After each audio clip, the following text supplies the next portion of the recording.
الحمد للہ وکفا وسلام علی عبادہ الذین اصطفا اما بعد فاعوذ باللہ من الشیطان الرجیم بسم اللہ الرحمن الرحیم رب اشرح لی صدری ویسر لی امری واحلل عقدۃ من لسانی یفقہوا قولی۔ السلام علیکم ورحمۃ اللہ وبرکاتہ۔ ناظرین، پروگرام فہم القرآن کے سلسلے میں آج ہم انشاءاللہ 27ویں پارے کا مطالعہ کریں گے۔ نبی صلی اللہ علیہ وسلم پر اللہ سبحانہ وتعالی نے بہت بڑی رحمت فرمائی اور پھر آپ کو ہمارے لیے رحمت بنا کر بھیجا، اور وہ رحمت کیا تھی؟ قرآن کا دیا جانا۔ الرحمن علم القرآن، یہ رحمان کی رحمت ہے کہ اس نے قرآن کی تعلیم دی ہے۔ تو اللہ تعالیٰ سے دعا ہے کہ وہ ہمیں اس کو صحیح معنوں میں حاصل کرنے اور اسے آگے پھیلانے کی توفیق عطا فرمائے۔ ابن عباس کہتے ہیں کہ جو شخص قرآن پڑھتا ہے وہ ارذل العمر کی طرف نہیں لوٹایا جاتا، اسی لیے اللہ تعالیٰ کا فرمان ہے ثم رددناہ اسفل سافلین، پھر ہم نے اس کو پست ترین حالت کی طرف پلٹا دیا، سوائے ان لوگوں کے جو ایمان لائے، یعنی وہ لوگ جنہوں نے ایمان لا کر قرآن پڑھا۔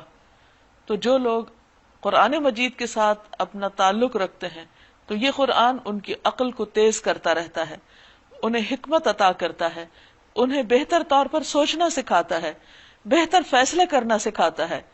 اس لیے اللہ کی رحمت کے مستحق ہم اسی وقت ہوں گے، اس سے فائدہ اسی وقت اٹھا سکیں گے جب ہم اس کتاب کے ساتھ اپنا تعلق مضبوط کریں گے۔ اللہ تعالی ہمیں اس کی توفیق عطا فرمائے۔ تو آج ہم 27ویں پارے کا مطالعہ کریں گے۔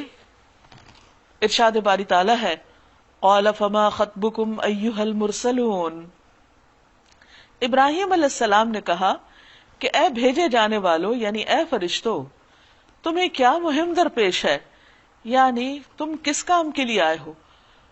یعنی کوئی لگتا ہے کہ بہت اہم معاملہ ہے۔ یہ اس وقت انہوں نے کہا جب ابراہیم علیہ السلام نے ان کے آگے کھانا پیش کیا اور انہوں نے کھایا نہیں تو یہ فکر مند ہوئے کہ یہ کوئی نارمل بات نہیں ہے۔ پھر جب پتا چلا کہ وہ تو فرشتے ہیں تو ان سے ان کے آنے کا مقصد پوچھا کہ تم یہاں کیسے آئے؟ قالوا انا ارسلنا الى قوم مجرمین، بولے کہ ہم مجرم قوم کی طرف بھیجے گئے ہیں، یعنی قوم لوط کی طرف۔ ابراہیم علیہ السلام اس وقت فلسطین میں تھے اور لوط علیہ السلام کی بستی صدوم تھی، تو وہ قریب کی ایک اور بستی میں تھے جس کی طرف اب فرشتوں کو یہاں سے آگے جانا تھا۔ کیوں جا رہے تھے وہاں؟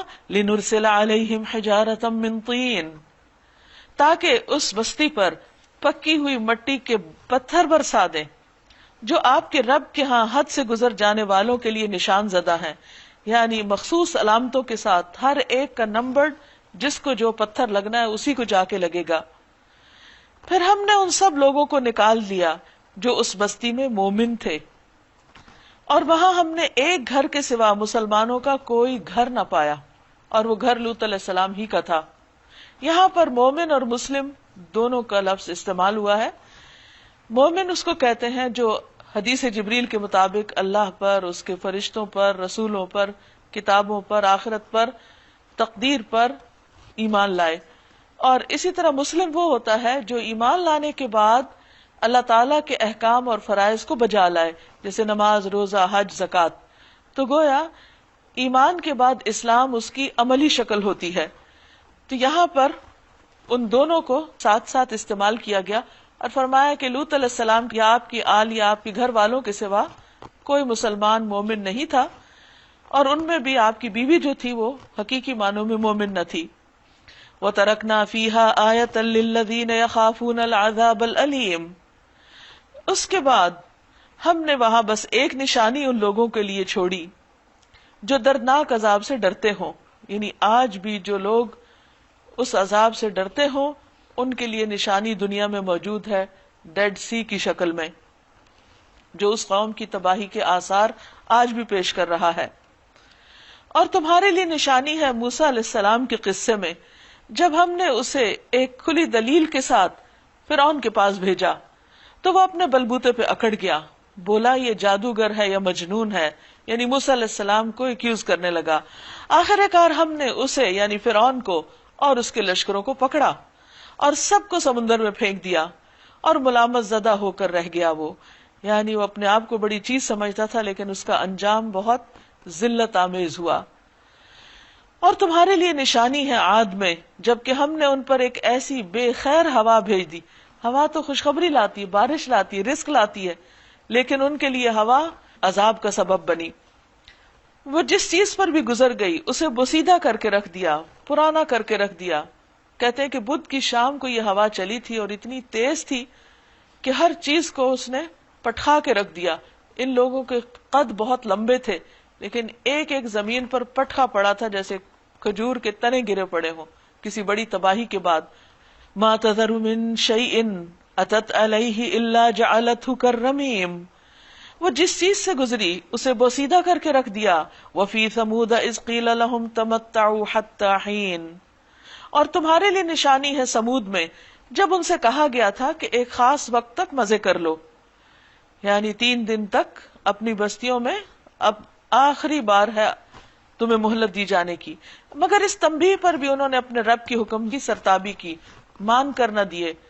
آخر کار ان کے دیکھتے دیکھتے ایک اچانک ٹوٹ پڑنے والے عذاب نے ان کو آ گھیرا. پھر ان میں اٹھنے کی سکت تک نہ تھی اور نہ وہ اپنا بچاؤ کر سکتے تھے، نہیں اس عذاب کا مقابلہ نہ کر سکے اور نہ کسی عذاب لانے والے سے بدلہ لے سکے. وقوم نوح من قبل. اور اس سے پہلے قوم نوح گزری. انہم کانوا قوما فاسقین. بے شک وہ سب فاسق لوگ تھے. والسماء بنیناہا بأید وإنا لموسعون. اور آسمان کو ہم نے اپنے ہاتھ سے بنایا اور بے شک ہم وسعت دینے والے ہیں. یعنی ابتدا میں آسمان اور زمین جو تھے یہ اس کے اجزاء اندر کی طرف کھچے ہوئے تھے، سکڑے ہوئے تھے، اور پھر اللہ تعالیٰ نے اس کو باہر کی طرف پھیلا دیا اور اس میں مسلسل وسعت ہو رہی ہے، جیسا کہ جدید تحقیقات سے بھی پتہ چلتا ہے. اس سے پتہ چلتا ہے کہ اللہ تعالیٰ کی قدرت کی کوئی انتہا نہیں، یعنی اینڈلیس ہے وہ، اسے کسی خاص پیمانے کے اندر ناپا تولا نہیں جا سکتا. تو یہاں اللہ تعالیٰ کی طاقت کا ذکر ہے کہ کس طرح ہم اس کو پھیلاتے چلے جا رہے ہیں اور ہم تھکے نہیں اس کو بنا کر. وَالْأَرْضَ فَرَشْنَاهَا فَنِعْمَ الْمَاهِدُونَ. اور زمین کو ہم نے بچھایا ہے اور ہم بڑے اچھے ہموار کرنے والے ہیں. اور ہر چیز کے ہم نے جوڑے بنائے، نر مادہ یا مقابل کی شکل میں، جیسے روشنی اور اندھیرا، میٹھا کڑوا، دن رات، نیگیٹو پازیٹو، یعنی دنیا کی جتنی بھی چیزیں ہیں ان سب کے اندر جوڑے ہیں. اکیلی صرف اللہ کی ذات ہے، وہ بس ایک اکیلا ہے، باقی ہر چیز جوڑے میں. لعلکم تذکرون. تاکہ تم اس سے کوئی سبق لو. ففروا الی اللہ. پس دوڑو اللہ کی طرف، لپکو اللہ کی طرف. میں تمہارے لیے اس کی طرف سے صاف صاف خبردار کر دینے والا ہوں. یعنی اتنی عظمتوں والا رب، اس کے ساتھ تمہارا معاملہ ایسا نہیں ہونا چاہیے کہ وہ تمہیں اپنی طرف بلائے یا اس کی عبادت کا وقت آئے یا اس کی طرف سے کسی کام کی پکار آئے اور پھر تم سستی سے بیٹھے رہ جاؤ اور تم آگے نہ بڑھو، بلکہ اس کے برعکس ففروا الی اللہ. نبی صلی اللہ علیہ وسلم نے فرمایا، اللہ تعالیٰ فرماتا ہے، اے ابن آدم تو میری طرف کھڑا ہو، میں تیری طرف چل کر آؤں گا، اور تو میری طرف چل کر آ، میں تیری طرف دوڑ کر آؤں گا. وَلَا تَجْعَلُوا مَعَ اللَّهِ إِلَٰهًا آخَرَ. اور نہ بناؤ اللہ کے ساتھ کوئی دوسرا معبود. انی لکم منہ نذیر مبین. میں تمہارے لیے اس کی طرف سے صاف صاف خبردار کرنے والا ہوں. یوں ہی ہوتا رہا ہے، ان سے پہلے کی قوموں کے پاس بھی کوئی رسول ایسا نہیں آیا جسے انہوں نے یہ نہ کہا ہو کہ یہ ساحر ہے یا مجنون. ہر پیغمبر پر ایسے الزامات لگتے رہے. اگر آپ کو یہ لوگ یہ کہہ رہے ہیں تو آپ پریشان نہ ہوں. کیا ان سب نے آپس میں اس پر کوئی سمجھوتا کر لیا؟ یعنی ہزاروں سال کا فاصلہ تھا قوموں کے بیچ میں، لیکن نفسیات سب کی ایک ہی تھی، کیونکہ سب کو بہکانے والا بھی ایک ہی تھا، شیطان. نہیں، بلکہ یہ سب سرکش لوگ ہیں. پس اے نبی صلی اللہ علیہ وسلم ان سے رخ پھیر لیجئے، آپ پر کچھ ملامت نہیں، البتہ نصیحت کرتے رہیے. وَذَكِّرْ فَإِنَّ الذِّكْرَىٰ تَنفَعُ الْمُؤْمِنِينَ، کیونکہ نصیحت ایمان لانے والوں کے لیے فائدہ مند ہے. رسول اللہ صلی اللہ علیہ وسلم نے فرمایا، مومن کو اس حال میں پیدا کیا گیا کہ وہ آزمائش میں مبتلا ہونے والا، توبہ کرنے والا اور بھولنے والا ہوتا ہے. جب اسے نصیحت کی جاتی ہے تو وہ نصیحت قبول کر لیتا ہے. یعنی جس کے اندر ایمان ہوتا ہے، جب وہ قرآن سے، نبی صلی اللہ علیہ وسلم کی حدیث سے کوئی بات سنتا ہے، آپ کی کوئی نصیحت سنتا ہے، تو اس کے دل کا عجب حال ہوتا ہے. وہ ایک دم حرکت میں آ جاتا ہے، اس کے اندر ایمان بڑھ جاتا ہے، وہ اپنے پہلے والے حال پہ نہیں رہتا. اس لیے اچھی بات سناتے رہیے. وَمَا خَلَقْتُ الْجِنَّ وَالْإِنسَ إِلَّا لِيَعْبُدُونَ، میں نے جن اور انس کو، انسانوں کو، اس کے سوا کسی کام کے لیے پیدا نہیں کیا کہ وہ میری بندگی کریں، یعنی مجھے پہچانے، مجھ پر ایمان لائیں، میرے آگے جھکیں، مجھ سے اپنی حاجات مانگیں اور میرے ہی بن کر رہیں. میں ان سے کوئی رزق نہیں چاہتا اور نہ یہ چاہتا ہوں کہ وہ مجھے کھلائیں. یعنی اللہ تعالیٰ کو ہماری عبادت کی ضرورت نہیں. اللہ تو خود ہی رزاق ہے، بڑی قوت والا اور زبردست. اس لیے اسی کی طرف رجوع کرنے میں انسان کا بھلا ہے، اور اس کے علاوہ دوسروں کی طرف جانے میں اپنی ہی جان پر ظلم ہے. بس جن لوگوں نے ظلم کیا ہے، یعنی جو شرک کرتے ہیں اور جو اللہ کی عبادت نہیں کرتے یا اس حق میں کمی کرتے ہیں، ان کے حصے کا بھی ویسا ہی عذاب تیار ہے جیسا انہی جیسے لوگوں کو ان کے حصے کا مل چکا ہے. اس لیے یہ لوگ جلدی نہ مچائیں، آخر کو تباہی ہے کفر کرنے والوں کے لیے اس روز جس کا انہیں خوف دلایا جا رہا ہے. سورۃ الطور. بسم اللہ الرحمن الرحیم. شروع اللہ کے نام سے جو بے انتہا مہربان نہایت رحم فرمانے والا ہے. والطور وکتاب مسطور فی رق منشور والبیت المعمور والسقف المرفوع والبحر المسجور ان عذاب ربک لواقع ما له من دافع. قسم ہے طور کی. طور وہ پہاڑ ہے جس پر اللہ سبحانہ وتعالیٰ نے موسیٰ علیہ السلام سے کلام کیا، جس سے طور سینا بھی کہا جاتا ہے. وہ کتاب مسطور، اور لکھی ہوئی کتاب جیسے تورات. اللہ سبحانہ وتعالیٰ نے کوہ طور پر موسیٰ علیہ السلام کو یہ کتاب عطا کی تھی، لکھی ہوئی. فی رق منشور، اس کے علاوہ قرآن مجید بھی لکھا ہوا دیا گیا جو کہ ایک رقیق جلد میں لکھا ہوا تھا. یعنی صحابہ کرام کے پاس پراپر کاغذ نہیں ہوتے تھے، اس زمانے میں جھلیوں پہ لکھا جاتا تھا. والبیت المعمور، اور آباد گھر کی قسم، یعنی خانہ کعبہ، یا ساتویں آسمان پر خانہ کعبہ کے اوپر جو اسی طرح کا ایک گھر ہے جس میں ہر روز 70,000 فرشتے طواف کرتے ہیں. جو ایک دفعہ کر لیتا ہے قیامت تک اس کی باری نہیں آئے گی، وہ گھر ہر وقت آباد ہے. والسقف المرفوع، اور یہ اونچی چھت. والبحر المسجور، اور موج زن سمندر، سمندر کی آتی جاتی لہریں، ابھرتی لہریں، یہ سب گواہ ہیں، یہ سب پکار پکار کے کہہ رہے ہیں کیا کہ ان عذاب ربک لواقع، تیرے رب کا عذاب ضرور واقع ہونے والا ہے جس کو کوئی دفع کرنے والا نہیں. یعنی اللہ سبحانہ تعالیٰ نے کوہ طور پر بھی یہی بات فرمائی، تورات میں، قرآن میں، اور خانہ کعبہ یا جہاں پر اللہ کی عبادت ہوتی ہے، اور نبی صلی اللہ علیہ وسلم جس شہر میں بھیجے گئے، اور پھر یہ بلند چھت آسمان کی، اور اس پر جو بادل ہم دیکھتے ہیں، اور سمندر کے کنارے کھڑے ہو جائیں جا کر تو اس کے اندر سے جو کرنٹ اٹھتے دیکھتے ہیں اور جو لہریں ہیں، یہ ساری چیزیں اللہ کی قدرت کی نشانیاں ہیں. اور ان سب چیزوں سے جو سبق ہمیں ملتا ہے وہ یہ کہ اے بندے تو اپنے رب سے ڈر، اپنے رب کو پہچان اور اس کی طرف پلٹ آ، ورنہ تو اللہ کے عذاب سے نہ بچ سکے گا. یوم تمور السماء مورا، وہ عذاب کب واقع ہوگا؟ اس دن جب آسمان بری طرح ڈگمگائے گا، یعنی آسمان جیسی اونچی چھت اپنی جگہ قائم نہ رہے گی. وتصیر الجبال سیرا، اور پہاڑ اڑے اڑے پھریں گے. فویل یومئذ للمکذبین، تباہی ہے اس روز جھٹلانے والوں کے لیے. الذین هم فی خوض یلعبون، وہ جو آج کھیل کے طور پر اپنی حجت بازیوں میں لگے ہوئے ہیں، بحث مباحثے کرتے ہیں.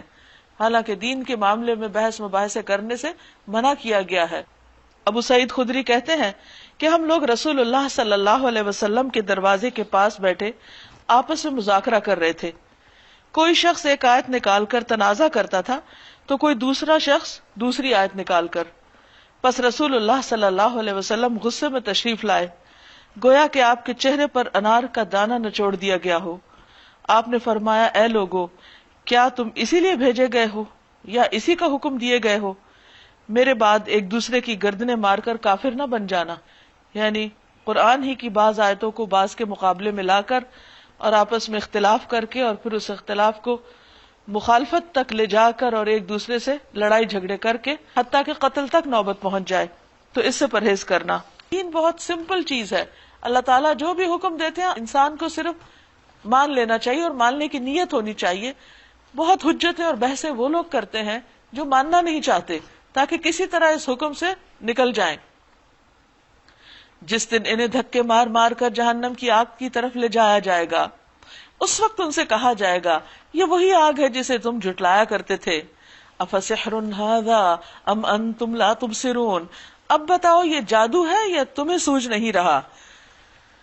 یعنی نبی صلی اللہ علیہ وسلم کو جادوگر کہتے، آپ کے کلام کو جادو کہتے، تو یہ یہی کی باتیں ہیں۔ جب اللہ کے حضور حاضر ہوں گے تو اس وقت بھلا کوئی کہے ان کو جادو؟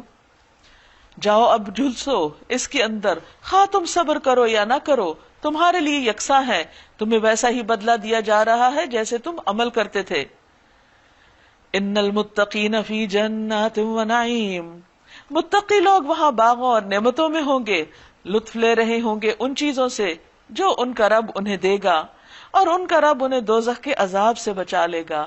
یہ سب سے بڑی مہربانی ہوگی رب کی اپنے متقی بندوں پر۔ ان سے کہا جائے گا، کھاؤ اور پیو مزے سے اپنے ان اعمال کے صلے میں جو تم کرتے رہے ہو۔ وہ آمنے سامنے بچھے ہوئے تختوں پر تکیے لگائے بیٹھے ہوں گے، اور ہم خوبصورت آنکھوں والی حوریں ان سے بیاہ دیں گے۔ جو لوگ ایمان لائے ہیں اور ان کی اولاد بھی کسی درجہ ایمان میں ان کے نقش قدم پر چلی، ان کی اس اولاد کو بھی ہم جنت میں ان کے ساتھ ملا دیں گے، اور ان کے عمل میں کوئی گھاٹا ان کو نہ دیں گے، کیونکہ اللہ سبحانہ وتعالی بندوں کے جذبات کا خیال کریں گے۔ کہ کیونکہ انسان جب کوئی زندگی میں خوشی پاتا ہے تو فوراً اپنے بچوں کو یاد کرتا ہے۔ مثلا ایک ماں اگر خود کچھ کھانے لگتی ہے فوراً سوچتی ہے کہ پتہ نہیں میرے بچے نے کھایا یا نہیں۔ تو اللہ سبحانہ وتعالی انسانوں کے ان فطری جذبات کا وہاں بھی خیال رکھیں گے۔ اگر اولاد مومن ہوئی تو وہ ماں باپ کے ساتھ مل جائے گی۔ رسول اللہ صلی اللہ علیہ وسلم نے فرمایا، جنت میں آدمی کا درجہ بلند کر دیا جاتا ہے تو وہ عرض کرتا ہے کہ یہ کیسے ہوا؟ ارشاد ہوتا ہے کہ تمہاری اولاد کے تمہارے حق میں استغفار کی سبب کہ وہ تمہارے لیے بخشش کی دعائیں کر رہی ہے۔ اگر ان کے درجے بلند ہوئے تو ماں باپ کے درجے بلند کر دیے جائیں گے، اور اگر ماں باپ کے بلند ہیں تو اولاد کو بلند درجوں پہ لے آیا جائے گا، بڑے درجے والے کو نیچے نہیں لایا جائے گا۔ ہر شخص اپنی کمائی کے عوض رہن میں ہے، یعنی ہر شخص اپنے آپ کو جب ہی چھڑا سکتا ہے جب کچھ کر کے لے جائے، عمل کر کے لائے۔ ہم ان کو ہر طرح کے پھل اور گوشت، جس چیز کو بھی ان کا جی چاہے گا، خوب دیے چلے جائیں گے۔ یعنی انسان چاہے گا اور وہ چیز اس کے سامنے ہاتھ میں آ جائے گی، جیسا کہ ایک حدیث میں آتا ہے، وہ ایک دوسرے سے جام شراب لپک لپک کر لے رہے ہوں گے۔ یعنی کوئی تکلف نہیں ہوگا اور کوئی کسی سے شرم نہیں آ رہی ہوگی، بلکہ ایک دوسرے کے ساتھ فریلی انٹریکٹ کر رہے ہوں گے، جس میں نہ یاوہ گوئی ہوگی نہ بد کرداری، یعنی شراب پی کے ان کا دماغ بہکے گا نہیں۔ اور ان کی خدمت میں وہ لڑکے دوڑتے پھر رہے ہوں گے جو انہی کے لیے مخصوص ہوں گے۔ آپ کسی بہترین سے بہترین ریسٹورینٹ میں بھی جائیں تو بعض اوقات آپ کو فوڈ کے لیے کافی دیر انتظار کرنا پڑتا ہے، پھر آپ بیرے کو بلاتے رہ جاتے ہیں، ادھر ادھر دیکھتے رہتے ہیں، اور وہ کھانے کا سارا مزہ خراب ہو کے رہ جاتا ہے۔ لیکن وہاں ایسی کوئی مشکل نہیں ہوگی، جو جس کا خدمت گار ہوگا اسی کی خدمت میں لگا ہوا ہوگا، اور وہ اتنا خوبصورت اور صاف ستھرا خدمت گار ہوگا، ایسے خوبصورت جیسے چھپا کے رکھے ہوئے موتی، یعنی کہ دیکھ کے دل خوش ہو جائے ان کو۔ یہ لوگ آپس میں ایک دوسرے سے دنیا کے گزرے ہوئے حالات پوچھیں گے، دنیا کی پچھلی کہانیاں باتیں کریں گے۔ یہ کہیں گے کہ ہم اپنے گھر والوں میں پہلے ڈرتے ہوئے زندگی بسر کرتے تھے۔ یعنی دنیا میں انسان باہر جو بھی بن کے نکل کے دکھائے، لیکن اس کی اصل حقیقت اس کے گھر والوں کو ہی پتا ہوتی ہے۔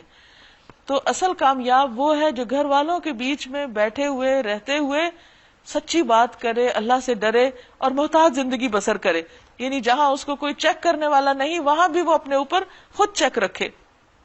آخر کار اللہ نے ہم پر فضل فرمایا اور ہمیں جھلسا دینے والی ہوا کے عذاب سے بچا لیا۔ ہم پچھلی زندگی میں اسی سے دعائیں مانگتے تھے، یعنی انہیں اپنی دعائیں بھی یاد آ جائیں گی. تو ہمیں بھی کثرت سے دعائیں کرنی چاہیے. واقعی وہ بڑا ہی محسن اور رحیم ہے. بس اے نبی صلی اللہ علیہ وسلم آپ نصیحت کرتے جائیے. اپنے رب کے فضل سے نہ آپ کاہن ہیں نہ مجنون، یعنی ان کے پروپیگنڈے کی وجہ سے حق بات بتانا نہ چھوڑیے. کیا یہ لوگ کہتے ہیں کہ یہ شخص شاعر ہے جس کے حق میں ہم گردش ایام کا انتظار کر رہے ہیں کہ کب وقت بدلتا ہے اور یہ سب سلسلہ ختم ہو. ان سے کہو اچھا انتظار کرو، میں بھی تمہارے ساتھ انتظار کرتا ہوں. کیا ان کی عقلیں انہیں ایسی ہی باتیں کرنے کے لیے کہتے ہیں؟ یا در حقیقت یہ اناد میں، دشمنی میں حد سے گزرے ہوئے لوگ ہیں. کیا یہ کہتے ہیں کہ اس شخص نے یہ قرآن خود گھڑ لیا ہے؟ اصل بات یہ ہے کہ یہ ایمان نہیں لانا چاہتے، اس لیے یہ سارے بہانے کر رہے ہیں، اس طرح کی باتیں بنا رہے ہیں. اگر یہ اپنے اس قول میں سچے ہیں تو اسی شان کا ایک کلام بنا لائیں. ام خلقوا من غیر شیء ام هم الخالقون، کیا یہ کسی خالق کے بغیر خود پیدا ہو گئے یا یہ خود اپنے خالق ہیں؟ یعنی سوچے تو صحیح، غور تو کریں، خود سے خود کوئی کیسے بن سکتا ہے؟ بھلا آپ کچھ کہیے کہ خود سے کوئی چیز بن جائے تو بن جائے گی بغیر بنائے؟ تو کیسے انسان خود سے خود بن گیا؟ یا زمین اور آسمانوں کو انہوں نے پیدا کیا؟ یعنی اگر یہ کہتے ہیں اللہ نے نہیں کیا یا کوئی ہے نہیں رب یا معبود یا خالق مالک مدبر پلانر، تو پھر کون؟ کیا تم؟ ہرگز نہیں.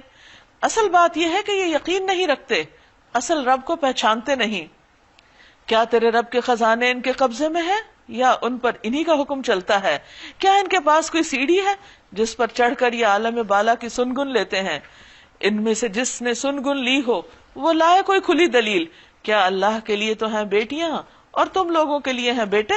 ام تسألہم اجرا فہم من مغرم مثقلون، کیا آپ اس کام پر ان سے کوئی اجر مانگ رہے ہیں کہ یہ زبردستی پڑی ہوئی چٹی کے بوجھ تلے دبے جا رہے ہیں، کہ انہیں مشکل پڑ گئی ہے کہ بہت کچھ دینا پڑتا ہے آپ کو، اس لیے یہ آپ کی بات نہیں ماننا چاہتے؟ کیا ان کے پاس غیب کے حقائق کا علم ہے کہ اس کی بنا پر یہ لکھ رہے ہوں؟ یعنی انہوں نے اپنا کوئی الگ دین بنا رکھا ہے کہ اس کا بھی سورس غیب ہے. کیا یہ کوئی چال چلنا چاہتے ہیں؟ یعنی ان کا کوئی اور منصوبہ ہے، سازش ہے، کوئی اور پلان ہے؟ اگر یہ بات ہے تو کفر کرنے والوں پر ان کی چال الٹی ہی پڑے گی. یہ یاد رکھیں کہ اگر انہوں نے کوئی ایسا کام کیا تو انہی کو نقصان دے گا. کیا اللہ کے سوا یہ کوئی اور معبود رکھتے ہیں؟ یعنی اگر اللہ کی عبادت نہیں کرتے تو پھر کس کی کرتے ہیں؟ کیونکہ عبادت کی ضرورت تو ہر انسان کے اندر ہے اور ہر انسان اس کے بغیر اپنے اندر ایک خلا محسوس کرتا ہے. اللہ پاک ہے اس شرک سے جو یہ لوگ کر رہے ہیں. یہ لوگ آسمان کے ٹکڑے بھی گرتے ہوئے دیکھ لیں تو کہیں گے یہ بادل ہیں جو عمڈے چلے آ رہے ہیں. یعنی انہوں نے اللہ سے مطالبہ کیا کہ اگر کوئی ٹکڑا گر جائے تو پھر ہم مان جائیں گے. فرمایا مشکل نہیں اللہ کے لیے گرانا، لیکن اس کو دیکھ کے بھی یہ کوئی بہانہ کر لیں گے. پس اے نبی صلی اللہ علیہ وسلم انہیں ان کے حال پہ چھوڑ دیجئے یہاں تک کہ یہ اپنے اس دن کو پہنچ جائیں جس میں یہ مار گرائے جائیں گے، جس دن نہ ان کی اپنی کوئی چال ان کے کسی کام آئے گی، نہ کوئی ان کی مدد کو آئے گا. اور اس وقت کے آنے سے پہلے بھی ظالموں کے لیے ایک عذاب ہے مگر ان میں سے اکثر جانتے نہیں ہیں. یعنی دنیا میں بھی ان کی پکڑ ہوگی. وَاصْبِرْ لِحُكْمِ رَبِّكَ فَإِنَّكَ بِأَعْيُنِنَا وَسَبِّحْ بِحَمْدِ رَبِّكَ حِينَ تَقُومُ وَمِنَ اللَّيْلِ فَسَبِّحْهُ وَإِدْبَارَ النُّجُومِ. اے نبی صلی اللہ علیہ وسلم اپنے رب کا فیصلہ آنے تک صبر کیجئے، آپ ہماری نگاہ میں ہیں. آپ جب اٹھیں تو اپنی رب کی حمد کے ساتھ تسبیح کریں، یعنی کسی مجلس سے اٹھیں یا اللہ سبحانہ تعالیٰ کے حضور قیام کریں، جسے نماز کے شروع میں ہم پڑھتے ہیں سبحانک اللہم و بحمدک. رات کو بھی اس کی تسبیح کیا کریں، یعنی تسبیح اور ذکر صرف دن کے لیے نہیں، رات کے وقت بھی. یعنی مغرب عشاء کی نمازیں بھی رات میں آتی ہیں، تلاوت قرآن بھی، اللہ کا ذکر بھی، اور ستارے جب پلٹتے ہیں اس وقت بھی، یعنی رات کے آخری حصے میں جب ستارے غروب ہو جاتے ہیں اور صبح کی روشنی شروع ہو جاتی ہے، گویا ہر وقت میں اللہ کا ذکر جاری رہے. سورۃ النجم. بسم اللہ الرحمن الرحیم. شروع اللہ کے نام سے جو بے انتہا مہربان نہایت رحم فرمانے والا ہے. والنجم اذا ہوا، قسم ہے تارے کی جب کہ وہ غروب ہوا. سورۃ النجم پہلی سورت ہے جسے آپ صلی اللہ علیہ وسلم نے مجمع عام میں سنایا تھا. تو جب سجدے کی آیت پر پہنچے تو سب نے آپ کے ساتھ سجدہ کیا سوائے امیہ بن خلف کے کہ وہ نہیں جھکا، اس نے تھوڑی سی مٹی نیچے سے اٹھائی اور اپنے ماتھے پہ لگا لی. تو یہ ایک تکبر کی علامت تھی. فرمایا قسم ہے تارے کی جب وہ غروب ہوا. بظاہر ایک تارے کی بات کی گئی ہے اور اس کا ڈوبنا جو کہ سب کو نظر آتا ہے، لیکن وہ ایک نہیں ہوتا، ستارے انگنت ہیں. انسان اپنی ساری زندگی صرف گنتا چلا جائے کہ ستارے کتنے ہیں تو اس کی زندگی ختم ہو جائے اور ستاروں کی تعداد ختم نہ ہو. اور ستارے، سیارے اور یہ جو گیلیکسیز ہیں، ان کا یہ پورا سسٹم اتنا مستحکم ہے، اتنا محکم ہے، اتنا پکا ہے، اتنا بغیر خطا کے ہے کہ اس میں چھوٹی سی مسٹیک بھی واقع نہیں ہوتی. تو جب یہ غروب ہوتے ہیں، یعنی نظر آتے ہیں اور پھر یہ چلے جاتے ہیں اور مسلسل ایک سفر طے کر رہے ہیں، یہ سب کس کا بنایا ہوا ہے؟ اللہ سبحانہ تعالیٰ کا. تو جس نے یہ سارا نظام بنایا اسی نے محمد صلی اللہ علیہ وسلم کو بھیجا. تو اگر تمہاری آنکھیں ستاروں کے اس نظام کو بے خطا دیکھتی ہیں تو آخر اس قرآن اور صاحب قرآن کے بارے میں تمہیں اطمینان، اعتماد، ایمان کیوں نہیں؟ فرمایا ما ضل صاحبکم وما غوا، تمہارا دوست نہ بھٹکا ہے نہ بہکا ہے. یعنی نبی صلی اللہ علیہ وسلم ایک طویل عرصے سے تمہارے درمیان رہ رہے ہیں.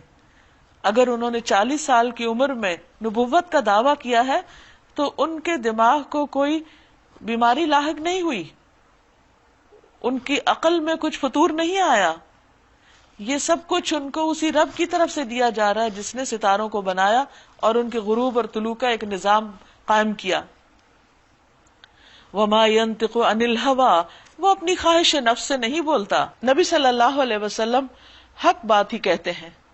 ابو ہریرہ سے مروی ہے کہ رسول اللہ صلی اللہ علیہ وسلم نے فرمایا میں تو ہمیشہ حق بات ہی کہتا ہوں. کسی صحابی نے عرض کیا آپ تو ہمارے ساتھ ہنسی مذاق بھی کرتے ہیں. آپ نے فرمایا ہنسی مذاق میں بھی میں ہمیشہ حق بات ہی کہتا ہوں. وہ تو ایک وحی ہے جو اس پر نازل کی جاتی ہے، یعنی محمد صلی اللہ علیہ وسلم اے لوگوں جو کچھ بھی پیش کر رہے ہیں یہ اللہ کی طرف سے ہے، آپ کے اپنے دل کی باتیں نہیں ہیں.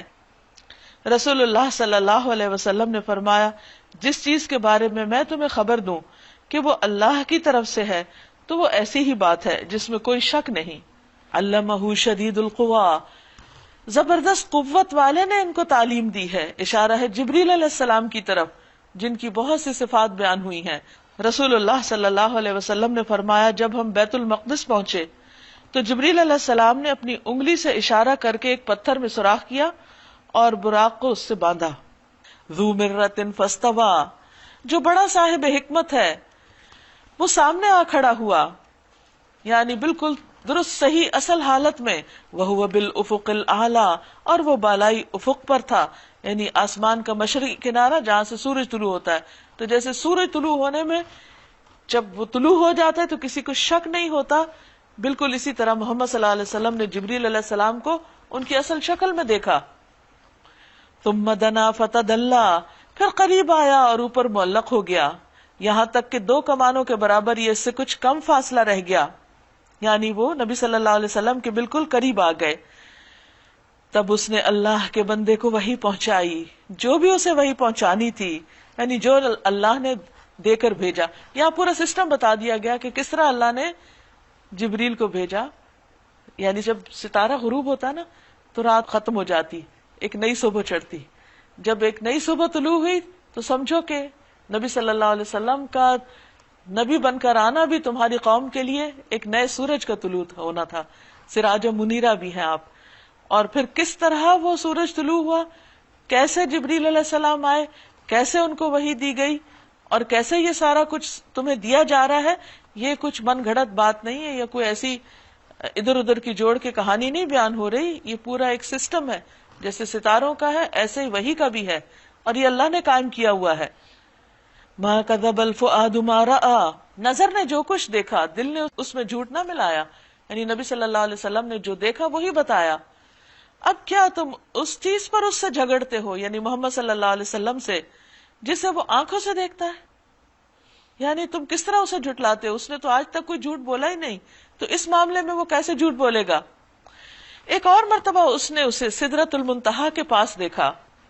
ابن مسعود رضی اللہ عنہ سے روایت ہے وَلَقَدْ رَآهُ نَزْلَةً اخرى کی تفسیر میں کہ رسول اللہ صلی اللہ علیہ وسلم نے فرمایا میں نے سدرۃ المنتہا کے پاس جبریل کو دیکھا، ان کے 600 پر تھے جن سے موتی اور یاقوت جھڑ رہے تھے، جہاں پاس ہی جنت المأوا ہے۔ اس وقت سدرہ پر چھا رہا تھا جو کچھ چھا رہا تھا۔ عبداللہ بن مسعود سے روایت ہے کہ جس وقت رسول اللہ صلی اللہ علیہ وسلم کو اسراء کروایا گیا تو آپ کو سدرۃ المنتہا تک لے جایا گیا، اور وہ چھٹے آسمان میں ہے۔ جو چیزیں زمین سے اوپر کی طرف جاتی ہیں وہ وہاں پر ٹھہر جاتی ہیں، اور جو چیزیں اوپر سے نازل ہوتی ہیں وہ بھی وہاں پر پہنچ کر ٹھہر جاتی ہیں، یہاں تک کہ وہاں سے لے لی جاتی ہیں۔ عبداللہ کہتے ہیں کہ اس یغشی السدرۃ ما یغشی سے مراد سونے کے پروانے ہیں۔ نگاہ نہ چندھیائی، نہ حد سے متجاوز ہوئی، اور اس نے اپنے رب کی بڑی بڑی نشانیاں دیکھی، یعنی نبی صلی اللہ علیہ وسلم کو جس رات اللہ تعالیٰ نے اسراء کروائی، جس کا ذکر 15ویں پارے میں آتا ہے، تو اس کے بعد معراج کروائی گئی، جس کی تفصیلات ہمیں حدیث سے پتہ چلتی ہیں اور تواتر کے درجے میں پہنچی ہوئی حدیثیں ہیں کہ جن پر جھوٹ کا اجتماع ہو ہی نہیں سکتا کہ لوگ مل کے کوئی اکٹھے ہو کر اتنے لوگ ایک غلط بات بیان کریں۔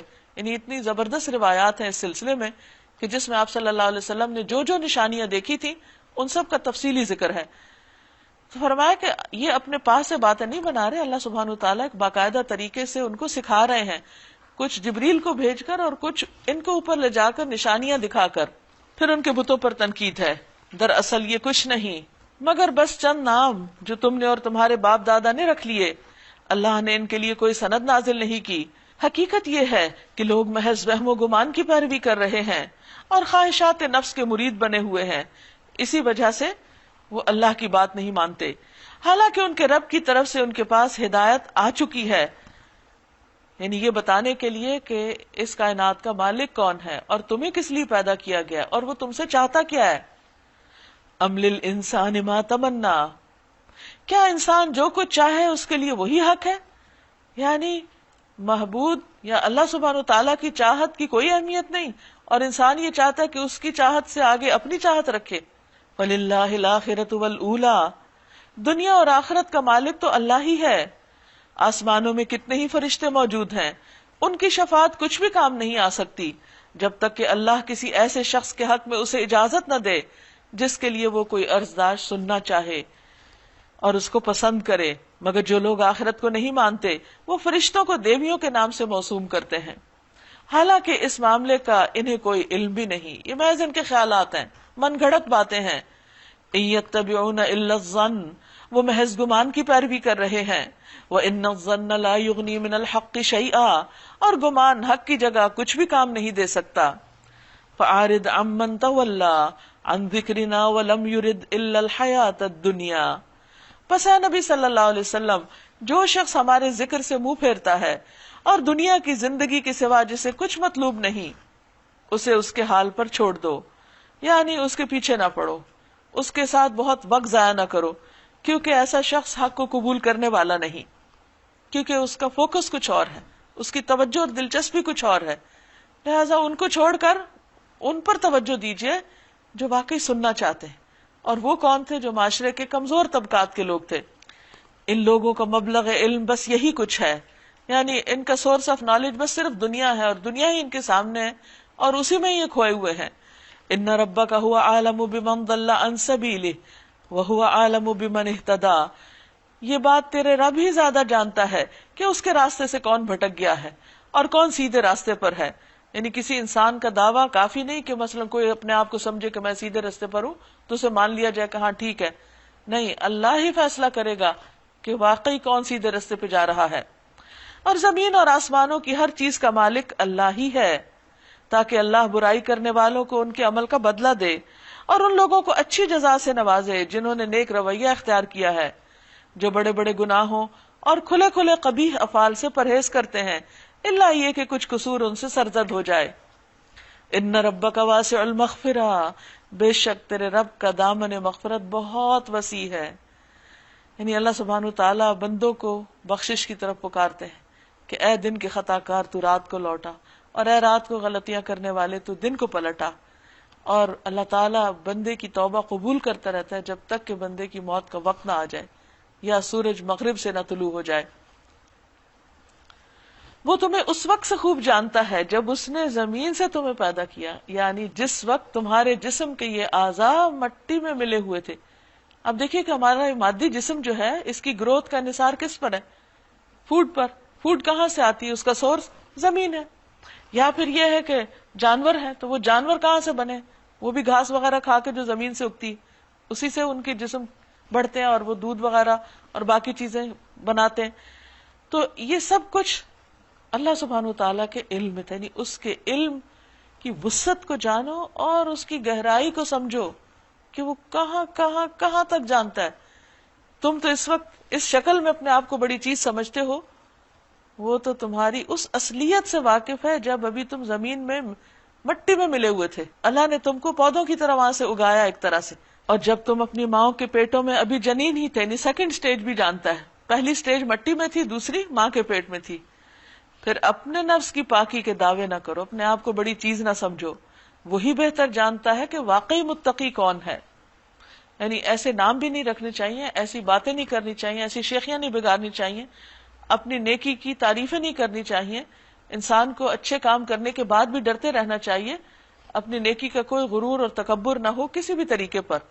زینب بنت ابو سلمہ کہتی ہیں کہ میرا نام برہ رکھا گیا تو رسول اللہ صلی اللہ علیہ وسلم نے فرمایا تم اپنے آپ کو پاک مت کہو، اللہ ہی تم میں سے نیکی کرنے والوں کو جانتا ہے. یعنی ایسے نام بھی مت رکھو جن سے نیکی کی یا ایسی بو آئے کہ جیسے کوئی تکبر پایا جاتا ہو یا کوئی بڑائی کا اظہار ہو. افرأیت الذی تولی واعطی قلیلا واکدا. پھر اے نبی صلی اللہ علیہ وسلم، آپ نے اس شخص کو بھی دیکھا جو راہ خدا سے پھر گیا، یعنی تھوڑا ادھر آیا لیکن پھر مڑ گیا اور تھوڑا سا دے کے رک گیا. کچھ لوگ اپنے دنیاوی مفاد کے ساتھ دین کی طرف آتے ہیں، جب ان کے وہ مفادات پورے نہیں ہوتے تو وہ دین سے بھی پھر جاتے ہیں، اور تھوڑی بہت انہوں نے جو کوشش جد و جہد کی ہوتی ہے وہ بھی ختم ہو جاتی ہے. کیا اس کے پاس غیب کا علم ہے کہ وہ حقیقت کو دیکھ رہا ہے؟ کیا اسے ان باتوں کی کوئی خبر نہیں پہنچی جو موسیٰ کے صحیفوں اور ابراہیم علیہ السلام کے صحیفوں میں بیان ہوئی، جس نے وفا کا حق ادا کر دیا؟ کیا تھا ان صحیفوں میں؟ اس کی تعلیمات کیا تھی؟ اللہ تزر وازرۃ وزر اخری، یہ کہ کوئی بوجھ اٹھانے والا دوسرے کا بوجھ نہ اٹھائے گا. ہر شخص کو اپنے کیے کا خود ہی بھگتنا ہوگا، اچھا ہو یا برا ہو وہ اسی پر لوٹے گا. کوئی انسان جو اپنے منہ سے کوئی بات نکالتا ہے، یا پھر کوئی انسان جو اپنے کسی بھی طرح سے کوئی کام کرتا ہے، چلتا پھرتا ہے، لین دین کوئی معاملہ بھی کرتا ہے، وہ سارے کے سارے خود اسی کے حصے میں آتے ہیں. اس لیے انسان جب بھی کچھ کرے تو یہ نہ سوچے کسی اور پر احسان کرے، وہ سمجھے وہ اپنے لیے کچھ کما رہا ہے. اور اسی طرح اگر کوئی غلطی کر رہا ہے تو یہ نہ سمجھے کہ فلاں نے مجھے اکسایا اور فلاں نے بہکایا اور فلاں ذمہ دار ہے. کوئی اور ذمہ دار ہے یا نہیں، لیکن کرنے والا خود ذمہ دار ضرور ہے، اور قیامت کے دن اسے اپنے گناہوں کا بوجھ اپنی پیٹھ پہ خود ہی اٹھانا ہوگا. وَأَلَّيْسَ لِلْإِنسَانِ إِلَّا مَا سَعَى، اور یہ کہ انسان کے لیے کچھ نہیں مگر وہ جس کی اس نے کوشش کی ہے. یعنی ہر انسان کی کوشش اس کے سامنے آ جائے گی. وَأَنَّ سَعْيَهُ سَوْفَ يُرَى، اور یہ کہ اس کی کوشش عنقریب دیکھی جائے گی. یعنی ایسا نہیں کہ وہ کوششیں کی اس نے گم ہوگی. اچھا دنیا میں کیا ہوتا ہے، بہت دفعہ ہم کوئی کام کرتے ہیں، بھاگ دوڑ کرتے ہیں، محنت کرتے ہیں، لیکن ہم دیکھتے ہیں کہ اس کو کوئی نتیجہ نہیں نکلتا، یا کیا کرایہ ضائع ہو جاتا ہے، یا اسے کوئی اور انسان نہیں دیکھتا، اس کو کوئی اپریسیشن نہیں ملتی، کوئی اس کی تعریف نہیں ہوتی، تو انسان اس سے بڑا بددل ہوتا ہے. لیکن جس شخص کے سامنے یہ ہو کہ میرا رب ہر کوشش دیکھے گا، اور وہ دیکھ رہا ہے، اب بھی دیکھ رہا ہے، قیامت کے دن بھی سامنے لا کے رکھی جائے گی، تو ایسا انسان کبھی بھی ڈی موٹیویٹڈ نہیں ہوتا. خرابی اسی وقت ہوتی ہے جب انسان انسانوں سے توقعات رکھ کے کام کر رہا ہوتا ہے. وَأَنَّ سَعْيَهُ سَوْفَ يُرَى ثُمَّ يُجْزَاهُ الْجَزَاءَ الْأَوْفَى، اور پھر اس کی اسے پوری پوری جزا دے دی جائے گی. ایک ذرے برابر بھی نیکی یا بدی کی ہوگی وہ اس کے سامنے لے آئی جائے گی. وَأَنَّ إِلَىٰ رَبِّكَ الْمُنْتَهَىٰ، اور یہ کہ آخر کار پہنچنا تیرے رب ہی کے پاس ہے، سب کو وہیں جا کے ٹھہرنا ہے. وَأَنَّهُ هُوَ أَضْحَكَ وَأَبْكَىٰ، اور یہ کہ اسی نے ہنسایا اور اسی نے رلایا. یعنی یہ انسان کی تقدیر کا حصہ ہوتا ہے، اور ویسے بھی ہر انسان کی زندگی میں خوشی اور غم دونوں ہی ہیں. اور یہ کہ اسی نے موت دی اور اسی نے زندگی بخشی، یہ اللہ تعالیٰ کی طاقت اور اس کی قوت اور اس کے اختیارات کی بات ہو رہی ہے، کیونکہ ہمیں اللہ کی عبادت کا حکم دیا گیا، تو عبادت ہو نہیں سکتی جب تک ہم اللہ تعالیٰ کو پہچانے نہ. اور اللہ تعالیٰ کو پہچاننے کا طریقہ کیا ہے؟ اس کی صفات اور اس کے کاموں کے ذریعے. اور یہ کہ اسی نے نر اور مادہ کا جوڑا پیدا کیا ایک بوند سے جب کہ وہ ٹپکائی جاتی ہے. یعنی ایک انسان ایک ہی طریقے پہ پیدا ہوتے ہیں، لیکن جب بچہ پیدا ہوتا ہے تب پتہ چلتا ہے اچھا لڑکا ہے یہ لڑکی ہے. تو حیرت کی بات ہے نا، یعنی سارا سسٹم وہی چل رہا ہوتا ہے اندر، لیکن پروڈکشن فرق ہو رہی ہوتی ہے. اور یہ کہ دوسری زندگی کا بخشنا بھی اسی کے ذمہ ہے. یعنی جس طرح انسان مٹی سے، ماں کے پیٹ سے گزر کر دنیا میں آ جاتا ہے ایک زندگی لے کر، ایسے ہی انسان دوبارہ مرنے کے بعد مٹی میں جاتا ہے اور پھر اس مٹی سے پھر اٹھ جائے گا قیامت کے دن اللہ کے حضور حاضر ہونے کے لیے. تو تم کیسے سمجھتے ہو کہ دوبارہ نہیں اٹھائے جاؤ گے؟ جیسے آج پیدا ہو گئے اسی طرح کل بھی ہو جاؤ گے. اور یہ کہ اسی نے غنی کیا اور جائیداد بخشی، یعنی دنیا میں تمہیں بہت سی چیزوں کا مالک کر دیا. اور یہ کہ وہی شعرا کا رب ہے، کیونکہ اہل عرب شعرا ستارے کو پوچھتے تھے. فرمایا کہ تم اس کو کیوں الہ مان رہے ہو؟ اس کا الہ اللہ ہے، تو وہ کسی کا الہ کیسے بن سکتا ہے؟ وہ تو کریشن ہے، مخلوق ہے. وَأَنَّهُ أَهْلَكَ عَادًا الْأُولَىٰ، اور یہ کہ اسی نے عاد اولا کو ہلاک کیا اور سمود کو ایسا مٹایا کہ ان میں سے کسی کو باقی نہ چھوڑا. اور ان سے پہلے قوم نوح کو تباہ کیا، کیونکہ وہ تھے ہی سخت ظالم اور سرکش لوگ. اور اوندھی گرنے والی بستیوں کو، یعنی قوم لوط کی بستیوں کو اٹھا پھینکا، یعنی زمین کو نیچے سے اٹھا کے اوپر لے جا کے واپس پٹھایا. پھر چھا دیا ان پر وہ کچھ جو تم جانتے ہو کہ کیا چھا دیا، یعنی ان کو زمین میں دھسا کے پھر اس کے اوپر پانی آ گیا. بس اے مخاطب، اپنے رب کی کن کن نعمتوں میں تو شک کرے گا؟ یہ ایک تنبیہ ہے پہلے آئی ہوئی تنبیہات میں سے، آنے والی گھڑی قریب آ لگی ہے، یعنی قیامت کی. اور اللہ کے سوا اس کو کوئی ہٹانے والا نہیں ہے. اب کیا یہی وہ باتیں ہیں جن پر تم اظہار تعجب کرتے ہیں؟ اللہ کی تخلیق پر، اس کی قدرت پر اور آخرت کے آنے پر یہ تمہیں یقین نہیں آتا؟ یہ ایسی کون سی باتیں ہیں جو نہ ماننے والی ہوں؟ ہنستے ہو اور روتے نہیں ہو، اور گا بجا کر انہیں ٹالتے ہو، اور چیزوں میں مشغول ہو، غفلت میں پڑے ہوئے ہو. جھک جاؤ اللہ کے آگے اور بندگی بجا لاؤ. یہ آیت سجدہ ہے. فاسجدوا للہ واعبدوا، یعنی بندوں کا کام یہی ہے کہ اللہ کے احکامات کے آگے سر جھکا دیں، نہ کہ تکبر کا رویہ اختیار کریں. سورۃ القمر، بسم اللہ الرحمن الرحیم. اقتربت الساعہ وانشق القمر. شروع اللہ کے نام سے جو بے حد مہربان نہایت رحم فرمانے والا ہے. قیامت کی گھڑی قریب آ گئی اور چاند پھٹ گیا، چاند دو ٹکڑے ہو گیا. اس سلسلے میں بہت سی روایات ہمارے سامنے آتی ہیں کہ ہجرت سے تقریباً 5 سال پہلے کا واقعہ ہے. قمری مہینے کی 14ویں تاریخ تھی، فل مون تھا، چاند ابھی طلوع ہی ہوا تھا کہ یکا یک وہ پھٹا. اس کا ایک ٹکڑا سامنے کی پہاڑی سے ایک طرف اور دوسرا ٹکڑا دوسری طرف نظر آیا. اور یہ تھوڑی دیر کے لیے کیفیت جاری رہی اور اس کے بعد باہم دونوں ٹکڑے جڑ گئے. نبی صلی اللہ علیہ وسلم اس وقت منا میں تشریف فرما تھے. آپ نے لوگوں سے فرمایا دیکھو اور گواہ رہو. تو کفار نے کہا کہ محمد صلی اللہ علیہ وسلم نے ہم پہ جادو کر دیا، اس لیے ہمیں یہ 2 ٹکڑے نظر آئے. مان کے پھر نہیں دیے، ہماری آنکھوں نے دھوکہ کھایا. تو پھر اس کے بعد کچھ لوگوں نے سفر میں بھی یہ واقعہ دیکھا اور آ کے بیان کیا کہ انہوں نے بھی یہ منظر دیکھا ہے. تو ظاہر ہے اگر مکہ والے یہ کہتے ہیں کہ ان پر جادو کیا، تو جو راستے میں تھے ان پہ کس نے جادو کیا؟ انہوں نے کیوں دیکھا؟ انہوں نے جب یہ گواہی دی پھر بھی جنہوں نے نہیں ماننا تھا وہ نہیں مانے. اور انسان کا حال یہ کہ جو بات وہ نہیں ماننا چاہتا اس کے لیے کوئی نہ کوئی عذر بہانہ تلاش کر لیتا ہے. اقتربت الساعہ، قیامت کی گھڑی قریب آ گئی اور چاند پھٹ گیا. یعنی یہ قیامت کی نشانیوں میں سے ایک نشانی ہے. نبی صلی اللہ علیہ وسلم کی نبوت میں ایک معجزہ تو ہے، لیکن آپ کی اور قیامت کے درمیان کچھ زیادہ عرصہ باقی نہیں. مگر ان لوگوں کا حال یہ ہے کہ خواہ کوئی نشانی دیکھ لیں منہ موڑ جاتے ہیں، کہتے ہیں یہ تو چلتا ہوا جادو ہے. انہوں نے اس کو بھی جھٹلا دیا اور اپنی خواہشات نفس ہی کی پیروی کی. ہر معاملے کو آخر کار ایک انجام پر پہنچ کر رہنا ہے. ان لوگوں کے سامنے پچھلی قوموں کے وہ حالات آ چکے ہیں جن میں سرکشی سے باز رکھنے کے لیے کافی سامان عبرت ہے، اور ایسی حکمت جو نصیحت کے مقصد کو بدرجہ اتم پورا کرتی ہے. مگر تنبیہات، ڈراوے، خبردار کرنا ان پہ کارگر نہیں ہوتا، ان کو کوئی اثر نہیں. بس اے نبی صلی اللہ علیہ وسلم ان سے رخ پھیر لیجئے. جس روز پکارنے والا ایک سخت ناگوار چیز کی طرف پکارے گا، یعنی قیامت کے دن. لوگ سہمی ہوئی نگاہوں کے ساتھ اپنی قبروں سے نکل آئیں گے، اس طرح جیسے وہ بکھری ہوئی ٹڈیاں ہوں. یعنی کبھی دیکھا ہوگا کہ اینٹ اٹھائیں تو نیچے سے ٹڈیاں اچھلنا شروع ہو جاتی ہیں، ایسے ہی زمین کھلے گی اور لوگ ٹڈیوں کی طرح باہر آنے لگیں گے. آج تک جتنے بھی انسان دنیا میں آئے وہ سارے کے سارے مر کے اسی زمین کے اندر ہی گئے، اور پھر مٹی نے ان کو اپنے اندر چھپا رکھا ہے. جب اللہ کا حکم ہوگا تو دوبارہ سارے آسانی کے ساتھ نکل کر سامنے آ جائیں گے.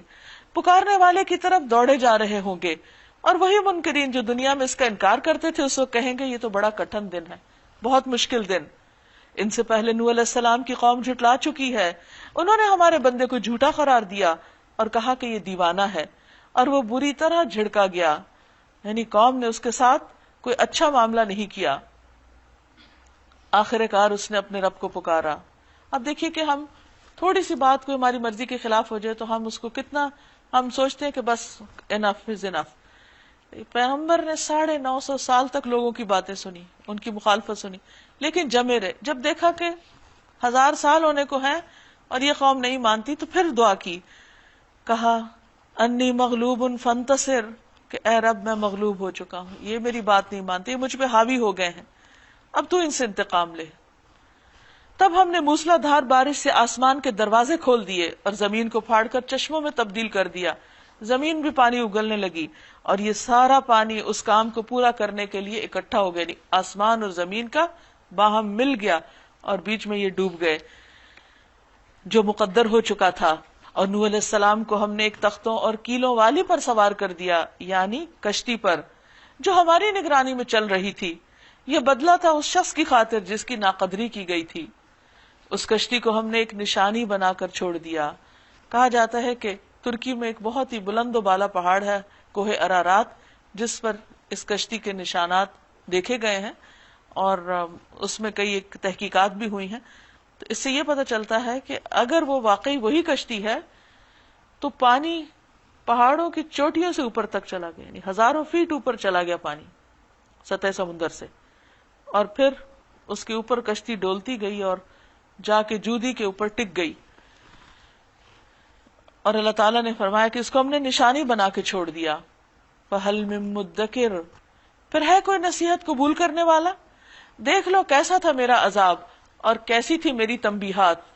وَلَقَدْ يَسَّرْنَا الْقُرْآنَ لِلذِّكْرِ فَهَلْ مِن مُدَّكِرٍ، ہم نے اس قرآن کو نصیحت کرنے کے لیے آسان ذریعہ بنا دیا، پھر کیا ہے کوئی نصیحت قبول کرنے والا؟ کعب بیان کرتے ہیں قرآن کو لازم پکڑ لو، کیونکہ قرآن عقل کی تیزی، حکمت کی روشنی، علم کا سرچشمہ ہے، اور اللہ کی طرف سے نازل ہونے والی کتابوں میں سب سے نئی کتاب. اللہ نے تورات میں یہ بات فرمائی ہے کہ اے محمد میں تم پر جدید تورات نازل کروں گا صلی اللہ علیہ وسلم، جو نابینا آنکھوں، بہرے کانوں اور غفلت میں پڑے ہوئے دلوں کو کھول دے گی. کذبت عاد نے جھٹلا دیا، فکیف کان عذابی ونذر، تو دیکھ لو کہ کیسا تھا میرا عذاب اور کیسی تھی میری تنبیہات. ہم نے ایک پہم نحوست کے دن سخت طوفانی ہوا ان پر بھیج دی جو لوگوں کو اٹھا اٹھا کر اس طرح پھینک رہی تھی جیسے وہ جڑ سے اکھڑے ہوئے کھجور کے تنے ہوں. بس دیکھ لو کیسا تھا میرا عذاب اور کیسی تھی میری تنبیہات، خبردار کرنا.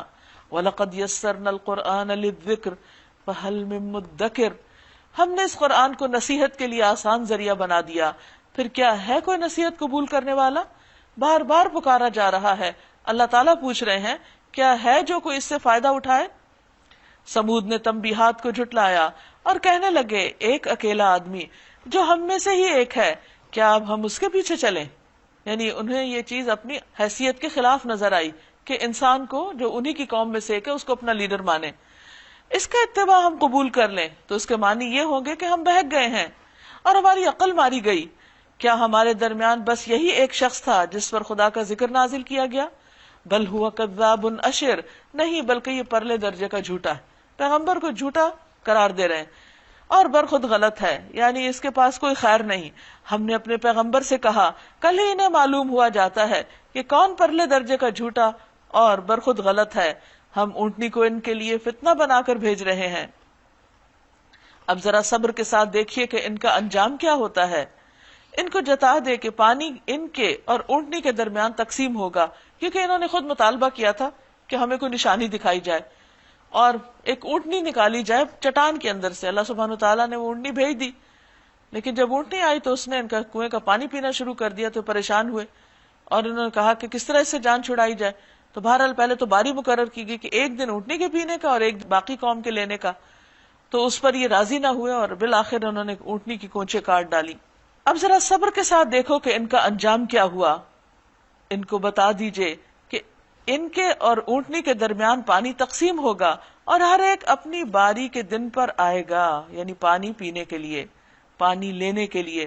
آخر کار ان لوگوں نے اپنے آدمی کو پکارا اور اس نے اس کام کا بیڑا اٹھایا اور اونٹنی کو مار ڈالا۔ پھر دیکھو کہ کیسا تھا میرا عذاب اور کیسی تھی میری تنبیہات۔ ہم نے ان پر بس ایک ہی دھماکہ چھوڑا اور وہ باڑے والے کی روندی ہوئی باڑ کی طرح بھوس ہو کر رہ گئے، یعنی بالکل کھائی ہوئی چیز اور ردی مال۔ وَلَقَدْ يَسَّرْنَا الْقُرْآنَ لِلذِّكْرِ فَهَلْ مِن مُدَّكِرٍ، ہم نے اس قرآن کو نصیحت کے لیے آسان ذریعہ بنا دیا، اب ہے کوئی نصیحت قبول کرنے والا؟ یعنی قرآن کے پڑھنے، پڑھانے، سیکھنے، سکھانے کا اصل مقصد کیا ہے؟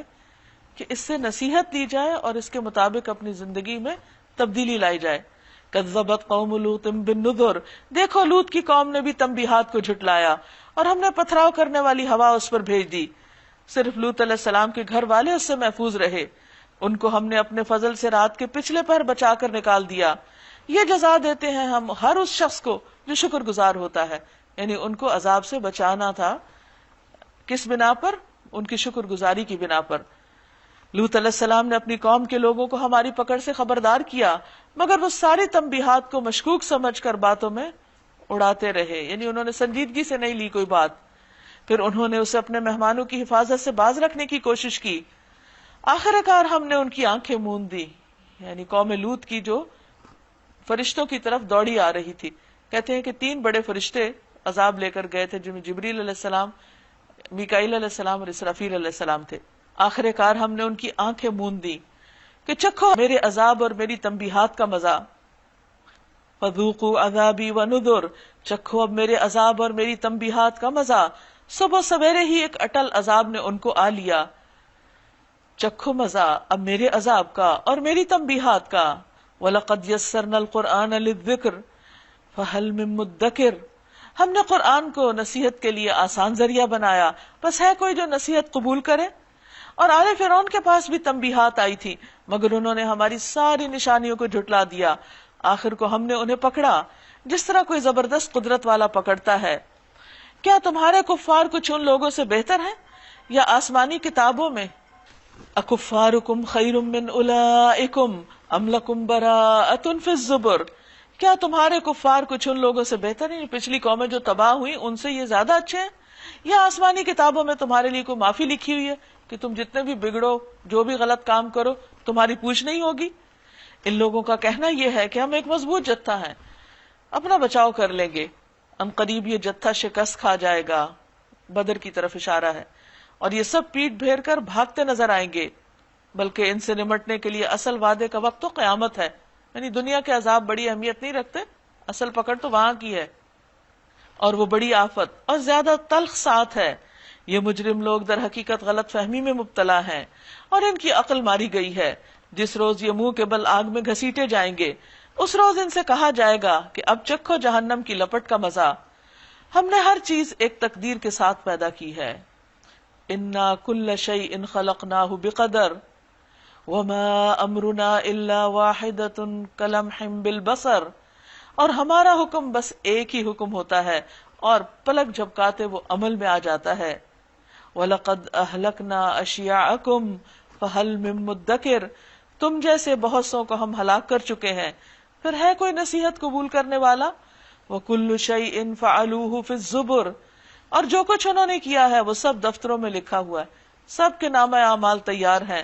وَكُلُّ صَغِيرٍ وَكَبِيرٍ مُسْتَطَرٍ، اور ہر چھوٹی بڑی بات لکھی ہوئی ہے، جیسے کہ سورۃ الکہف میں آتا ہے مَا لِهَذَا الْكِتَابِ لَا يُغَادِرُ صَغِيرَةً وَلَا كَبِيرَةً إِلَّا أَحْصَاهَا، کہ اس کتاب کو کیا ہو گیا، نہ اس نے چھوٹی بات چھوڑی اور نہ بڑی، ہر چیز کو لکھ رکھا۔ ان المتقین فی جنات ونہر، نافرمانی سے پرہیز کرنے والے، تقوی اختیار کرنے والے یقیناً باغوں اور نہروں میں ہوں گے، فی مقعد صدق عند ملیک مقتدر، سچی عزت کی جگہ بڑے ذی اقتدار بادشاہ کے قریب، اللہ رب العزت کے قریب. اور اس سے بڑا عزت کا کوئی اور مقام نہیں کہ انسان خالق کے کائنات سے ملاقات کرے اور اس کے معزز ترین بندوں میں شامل ہو جائے. اس چیز کے لیے جو جتنی بھی کوشش کر سکے اسے کرنی چاہیے. سورۃ الرحمن، بسم اللہ الرحمن الرحیم، شروع اللہ کے نام سے جو بے انتہا مہربان نہایت رحم فرمانے والا ہے. الرحمن، رحمان، علم القرآن، اس نے تعلیم دی ہے قرآن کی.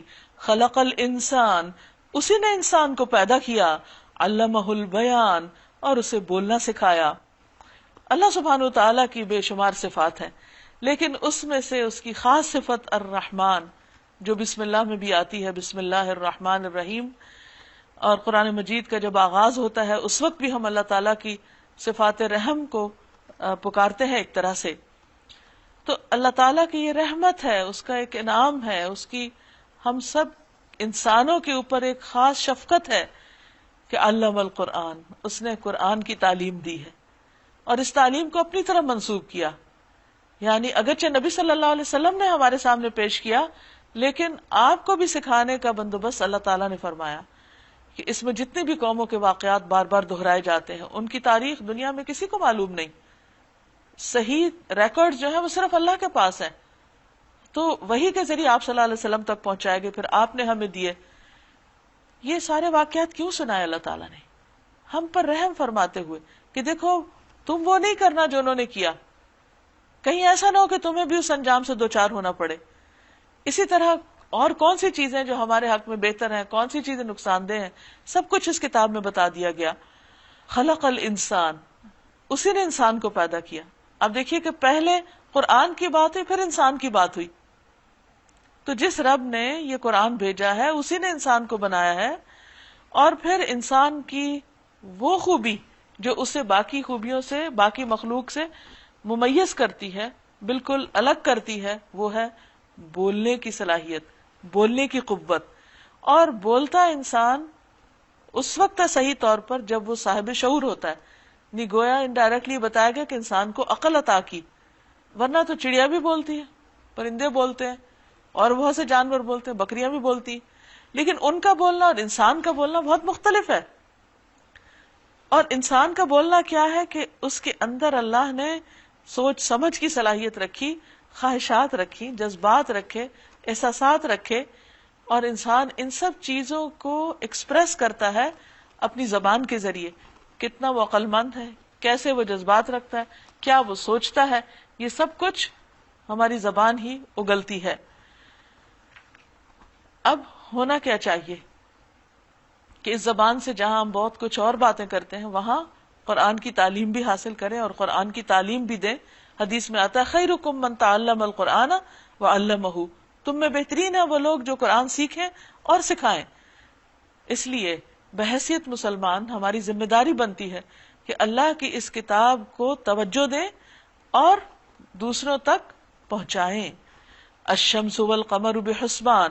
اب آپ دیکھیے حیران کن بات ہے، ایک طرف تعلیم کی بات ہوتی ہے، دوسری طرف کائنات کی نشانیوں کی بات ہے. ایک طرف قرآن کے اترنے کی بات ہے، دوسری طرف اللہ تعالیٰ کے عجائبات ہیں جو سورج چاند کی شکل میں ہمارے سامنے ہیں، یہ بھی اسی کے بنائے ہوئے ہیں. تو جس رب نے یہ اتنے حساب کے ساتھ بنایا، فرمایا الشمس والقمر بحسبان، سورج اور چاند ایک حساب کے پابند ہیں. تو جس نے اتنے زبردست کیلکولیشنز کے ساتھ ان کے فاصلے رکھے، ان کے سائزز مقرر کیے، ان کے اندر جو ہیٹ، حرارت، روشنی، جو کچھ بھی انسان کے فائدے کے لیے رکھا، وہ بالکل صحیح توازن کے ساتھ رکھا، اسی نے یہ قرآن نازل کیا. اور یہ قرآن اس کی رحمت کی نشانی ہے. والنجم والشجر یسجدان، ستارے اور درخت سب سجدہ ریز ہیں، اللہ کے آگے جھکے ہوئے ہیں. اس کی ساری مخلوق اس کی تابعدار ہے، فرما بردار ہے، اور بندے کے لیے بھی حق یہی ہے کہ وہ بھی اسی طرح اپنے رب کے سامنے جھک جائے. والسماء رفعها ووضع المیزان، آسمان کو اس نے بلند کیا اور میزان قائم کر دی. یعنی یہ ہے پریزنٹ نہیں، سب کچھ بنا، ان سب کے اندر بہترین توازن ہے. اللہ نے اس کائنات کو عدل پر بنایا ہے، لہذا ہمارے لیے حکم کیا ہے؟ اللہ تطغوا فی المیزان، کہ تم میزان میں خلل نہ ڈالو، تم بھی عدل پر قائم رہو۔ وَأَقِيمُوا الْوَزْنَ بِالْقِسْطِ وَلَا تُخْسِرُوا الْمِيزَانَ، انصاف کے ساتھ ٹھیک ٹھیک تولو اور ترازو میں ڈنڈی نہ مارو، یعنی دوسروں کو ان کے حقوق صحیح طور پر ادا کرو۔ وَالْأَرْضَ وَضَعَهَا لِلْأَنَامِ، زمین کو اس نے سب مخلوقات کے لیے بنایا، یعنی انسان اس زمین کا حق دے۔ انوائرمنٹ کے ایشوز جو ہیں اس وقت کتنے الارمنگ ہیں، کتنے پریشان کن ہیں کہ زمین پر کچھ سپیشیز بالکل ختم ہوتی چلی جا رہی ہیں، کچھ اور جانور جو ہیں ان کے لیے زمین پہ رہنا دوبھر ہو گیا ہے، اور انسان نے بعض اوقات ان چیزوں کو ابیوز کیا ہے۔ تو اللہ تعالیٰ فرماتے ہیں کہ اے انسان، یہ زمین صرف تیرے لیے نہیں بنی، تیرے لیے جو چیزیں بنی ہیں وہ بھی یہیں رہیں گی، تو ان کے رہنے کا حق بھی انسان کو قبول کرنا چاہیے۔ اس میں ہر طرح کے بکثرت لذیذ پھل ہیں، کھجور کے درخت ہیں جن کے پھل غلافوں میں لپٹے ہوئے ہیں، پیکڈ، صاف ستھرے، ورنہ آپ دیکھیے کہ میٹھی چیز اگر یوں خالی جگہ پہ چھوڑ دی جائے تو اس کو کیا کچھ نہ چمٹ جائے۔ طرح طرح کے غلے ہیں جن میں بھوسا بھی ہوتا ہے اور دانا بھی ہوتا ہے۔ فَبِأَيِّ آلَاءِ رَبِّكُمَا تُكَذِّبَانِ، پس اے جن و انس، تم اپنے رب کی کن کن نعمتوں کو جھٹلاؤ گے؟ نبی صلی اللہ علیہ وسلم نے فرمایا، میں نے جنوں کی رات ان پر سورۃ رحمان پڑھی تو وہ تم سے بہتر جواب دینے والے تھے۔ جب میں اس آیت پر آتا فَبِأَيِّ آلَاءِ رَبِّكُمَا تُكَذِّبَانِ، تو وہ یہ جواب دیتے، اے اللہ، ہم تیری نعمتوں میں سے کسی چیز کو بھی نہیں جھٹلاتے، ساری تعریف تیرے ہی لیے ہے۔ خلق الانسان من صلصال کالفخار، اس نے انسان کو ٹھیکری جیسے سوکھے سڑے گارے سے بنایا۔ ان انسان کی تخلیق کے مرحلے بتائے جا رہے ہیں تاکہ انسان ہوش میں آئے اور اپنی قدر پہچانے، اور اللہ تعالیٰ نے اس پر جو انعامات کیے اور جس طریقے سے اس کو بنایا اس کو دیکھ کر اللہ کا شکر گزار ہو۔ اور خلق الجان من مارج من نار، اور جن کو آگ کی لپٹ سے پیدا کیا۔ بس اے جن و انس، تم اپنے رب کی کن کن نعمتوں کو جھٹلاؤ گے؟ فَبِأَيِّ آلَاءِ رَبِّكُمَا تُكَذِّبَانِ، رب المشرقین و رب المغربین، دونوں مشرق اور دونوں مغرب سب کا مالک و پروردگار وہی ہے۔ یعنی سورج کہیں سے طلوع ہو رہا ہوتا ہے اور دوسری جگہ غروب ہو رہا ہوتا ہے، اور جہاں ایک طرف سے غروب ہوتا دکھائی دیتا ہے وہ دراصل دوسرے کے لیے مشرق بنا ہوا ہوتا ہے، وہاں سے دوسری جگہ طلوع ہو رہا ہوتا ہے۔ تو ہر وقت غروب اور طلوع کا سلسلہ جاری ہے۔ بس اے جن و انس، تم اپنے رب کی کن کن قدرتوں کو جھٹلاؤ گے؟ مرج البحرین یلتقیان، دو سمندروں کو اس نے چھوڑ دیا کہ باہم مل جائیں۔ بینہما برزخ لا یبغیان، پھر بھی ان کے درمیان ایک پردہ حائل ہے جس سے وہ تجاوز نہیں کرتے۔ یعنی ایک ہی جگہ پر رہتے ہوئے اپنی اپنی رفتار کو، اپنے اپنے کلر کو، اپنے اپنی حالت کو مینٹین رکھے ہوئے ہیں اللہ کے اذن سے، اللہ کے حکم سے۔ فَبِأَيِّ آلَاءِ رَبِّكُمَا تُكَذِّبَانِ، پس اے جن و انس، تم اپنے رب کی قدرت کی کن کن کرشموں کو جھٹلاؤ گے؟ يَخْرُجُ مِنْهُمَا اللُّؤْلُؤُ وَالْمَرْجَانُ، دونوں سے ہی موتی اور مونگے نکلتے ہیں، یعنی میٹھے سے بھی اور نمکین سے بھی، یا گرم سے بھی اور ٹھنڈے سے بھی، جو بھی مختلف قسم کے سمندر میں پانی کے رنگ یا شکلیں یا اس کے مزاج رکھے ہیں، ان سب کے اندر سے خیر نکلتی ہے، انسان کے فائدے کی چیزیں ہیں۔ بس اے جن و انس، تم اپنے رب کی قدرت کے کن کن کمالات کو جھٹلاؤ گے؟ وَلَهُ الْجَوَارُ الْمُنشَآتُ فِي الْبَحْرِ كَالْأَعْلَامِ، اور یہ جہاز اسی کے ہیں جو سمندر میں پہاڑوں کی طرح اونچے اٹھے ہوئے ہیں۔ ایک سوئی تو ڈوب جاتی ہے لیکن لاکھوں ٹن وزن کے تمہارے جہاز کس طرح اس کے سینے پہ کھڑے ہیں۔ بس اے جن و انس، تم اپنے رب کے کن کن احسانات کو جھٹلاؤ گے؟ کل من علیہا فان، ہر چیز جو اس نے بنائی فنا ہونے والی ہے، زمین پر جو کچھ بھی پایا جاتا ہے سب ختم ہونے والا ہے۔ وَيَبْقَى وَجْهُ رَبِّكَ ذُو الْجَلَالِ وَالْإِكْرَامِ، اور صرف تیرے رب جلیل و کریم کی ذات ہی باقی رہنے والی ہے۔ فَبِأَيِّ آلَاءِ رَبِّكُمَا تُكَذِّبَانِ يَسْأَلُهُ مَن فِي السَّمَاوَاتِ وَالْأَرْضِ كُلَّ يَوْمٍ هُوَ فِي شَأْنٍ، زمین اور آسمانوں میں جو بھی ہیں سب اپنی حاجتیں اسی سے مانگ رہے ہیں، اللہ ہی کے محتاج ہیں اور اللہ سے ہی سب کچھ مانگتے ہیں۔ ہر آن وہ نئی شان میں ہے، اس لیے اے انسان تو بھی اسی سے مانگ، اور کبھی مایوس نہ ہو۔ اگر آج تیری دعا نہیں سنی گئی تو ہو سکتا ہے کل تجھے تیری مراد مل جائے۔ فَبِأَيِّ آلَاءِ رَبِّكُمَا تُكَذِّبَانِ سَنَفْرُغُ لَكُمْ أَيُّهَا الثَّقَلَانِ، اے زمین کے بوجھو، دو بوجھو یعنی جن و انس، ان قریب ہم تم سے باز پرس کے لیے فارغ ہوئے جاتے ہیں.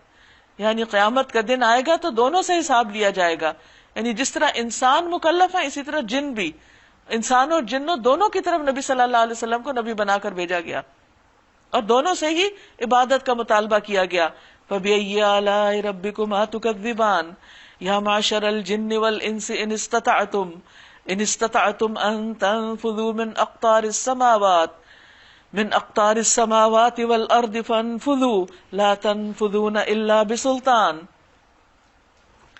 اے گروہ جن و انس، اگر تم زمین اور آسمانوں کی سرحدوں سے نکل کر بھاگ سکتے ہو تو بھاگ دیکھو. نہیں بھاگ سکتے، اس کے لیے بڑا زور چاہیے. اپنے رب کی کن کن قدرتوں کو تم جھٹلاؤ گے؟ تو پھر اگر نہیں بھاگ سکتے تو کیا کرو؟ اللہ کے آگے سبمٹ کرو، اللہ کے آگے جھک جاؤ، سرنڈر کر دو، خوشی سے اس کی بات مان لو. تمہارے پاس اتنا زور نہیں ہے جو تم بھاگ سکو کہیں. بھاگنے کی کوشش کرو گے تو تم پر آگ کا شعلہ اور دھواں چھوڑ دیا جائے گا جس کا تم مقابلہ نہ کر سکو گے.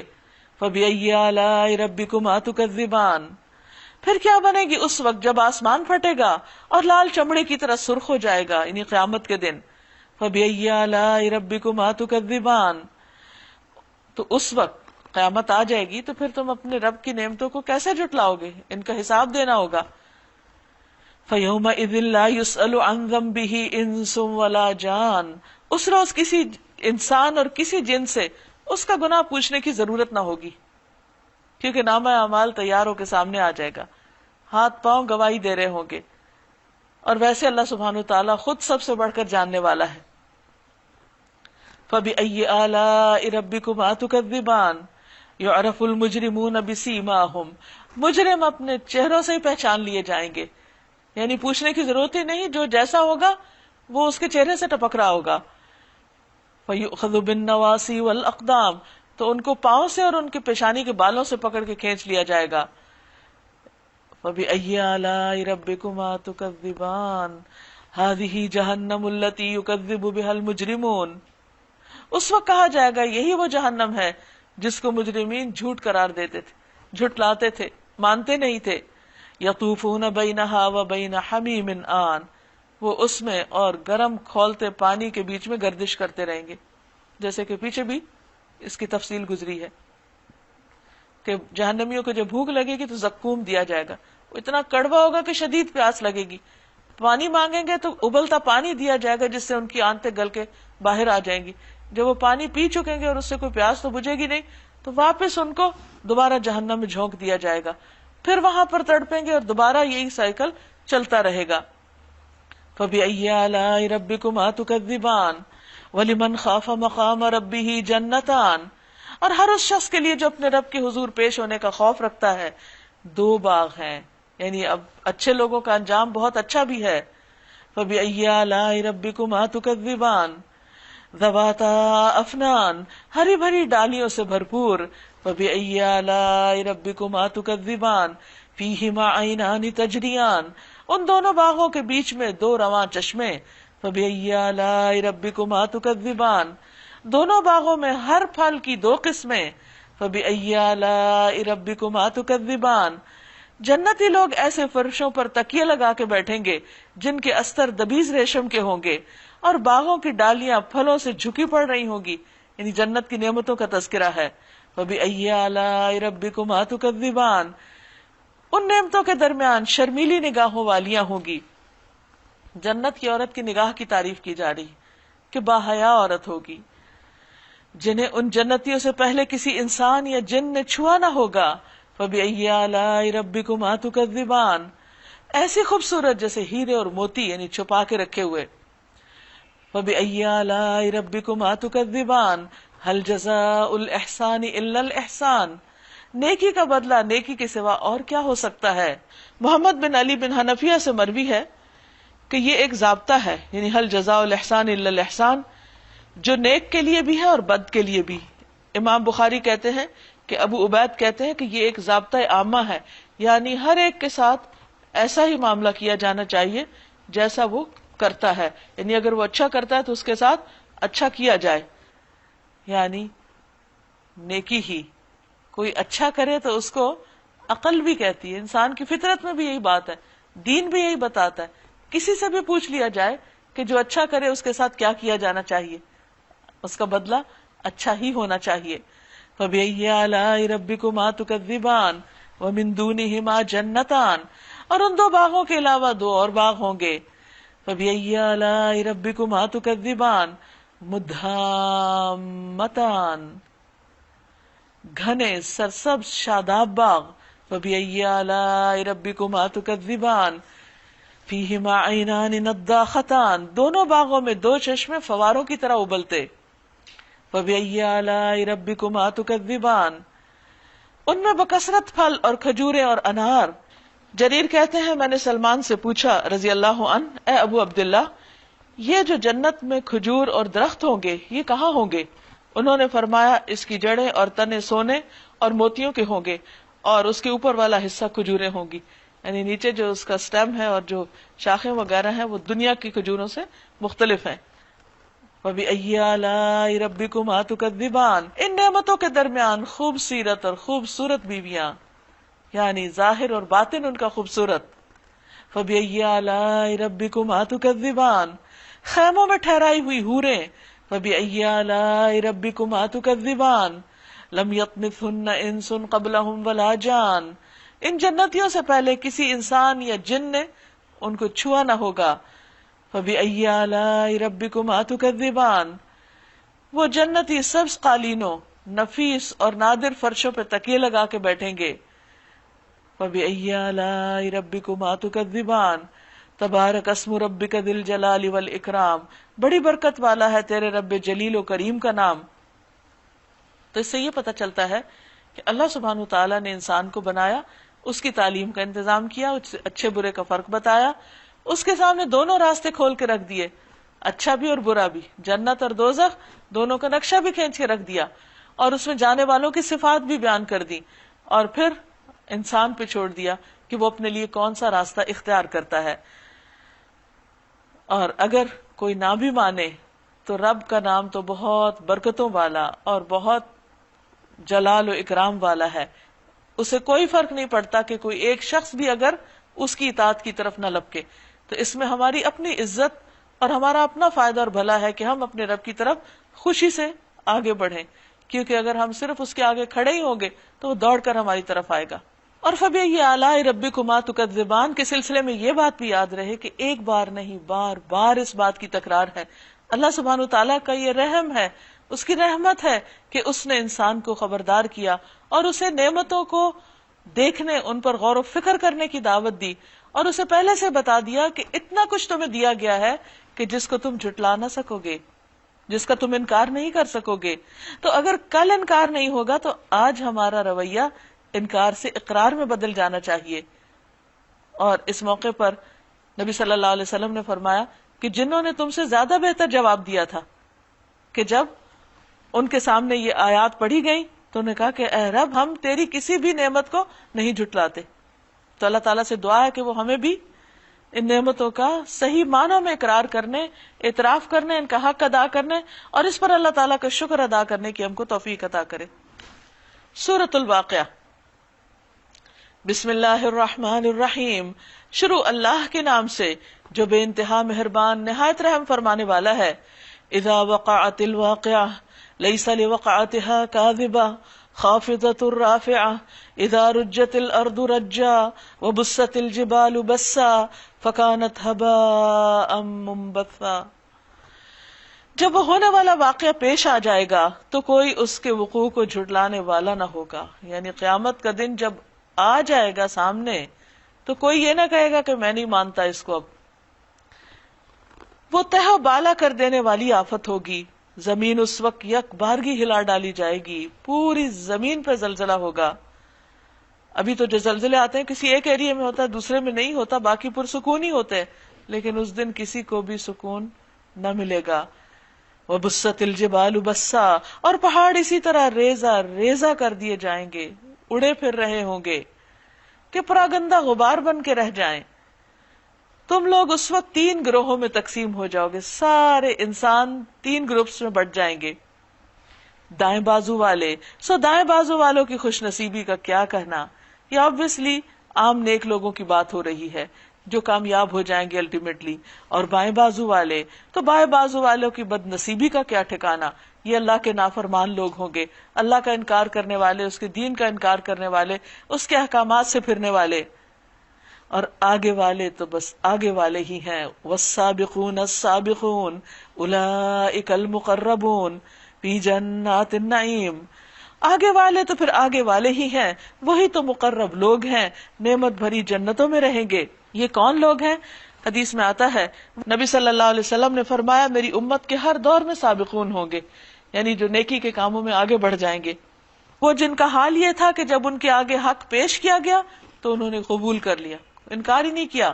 جب ان سے حق مانگا گیا تو انہوں نے ادا کر دیا، کوئی ریزسٹ ہی نہیں کیا. اور دوسروں کے معاملے میں ان کا فیصلہ وہی کچھ تھا جو خود اپنی ذات کے معاملے میں تھا.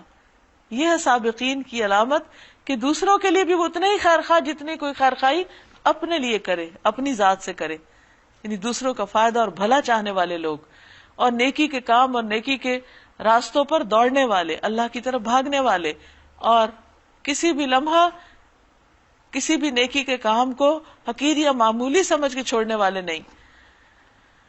فرمایا ثلۃ من الاولین، اگلوں میں سے بہت ہوں گے، وقلیل من الآخرین، اور پچھلوں میں سے کم. لیکن آپ صلی اللہ علیہ وسلم کی امت کے ہر دور میں ایسے لوگ موجود رہیں گے. پہلوں میں سے زیادہ اس لیے کہ اس وقت شاید فتنے کم تھے اور اٹریکشنز کم تھی، تو نیکی کی طرف جانے والے مواقع زیادہ تھے، یا اس کی طرف جانا نسبتاً آسان تھا. اور آج چونکہ ہر طرف ایک چھوٹی چھوٹی جگہ پر ایسے شیطان ہیں کہ جو انسان کو اپنی طرف کھینچ لیتے ہیں اور انسان مقصد فوراً بھول جاتا ہے. تو جو شخص دنیا میں نیکی کی طرف دوڑ نہ لگا سکے وہ قیامت کے دن سابقین میں سے کیسے ہو سکتا ہے؟ پھر علی سرور موضونہ، سب سے پہلے ان کا انعام بتایا جا رہا ہے. ان کو کیا ملے گا؟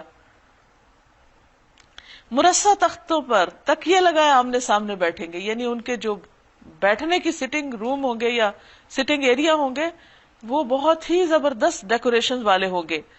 ان کی مجلسوں میں ابدی لڑکے شراب چشمہ جاری سے لبریز پیالے، کنٹر اور ساغر لیے دوڑ پھر رہے ہوں گے، یعنی کنٹینرز لے کے ہر طرف پھر رہے ہوں گے کہ کس کو چاہیے. اور جسے پی کر نہ ان کا سر چکرائے گا نہ ان کی عقل میں فطور آئے گا، اور ان کے سامنے طرح طرح کے وہ لذیذ پھل پیش کریں گے کہ جسے چاہیں چن لیں، اور پرندوں کے گوشت پیش کریں گے کہ جس پرندے کا چاہیں استعمال کریں، یعنی ان کی اپنی چوائس ہوگی، جو جس کا ذوق، جس کا ٹیسٹ. ابو امامہ سے روایت ہے کہ جنتی شخص جنت کے پرندوں میں سے ایک پرندے کو کھانے کی خواہش کرے گا اور وہ اس کے ہاتھ میں پکا ہوا اور ٹکڑے کیے ہوئے صورت میں آ گرے گا، یعنی فوراً ہی پہنچ جائے گا.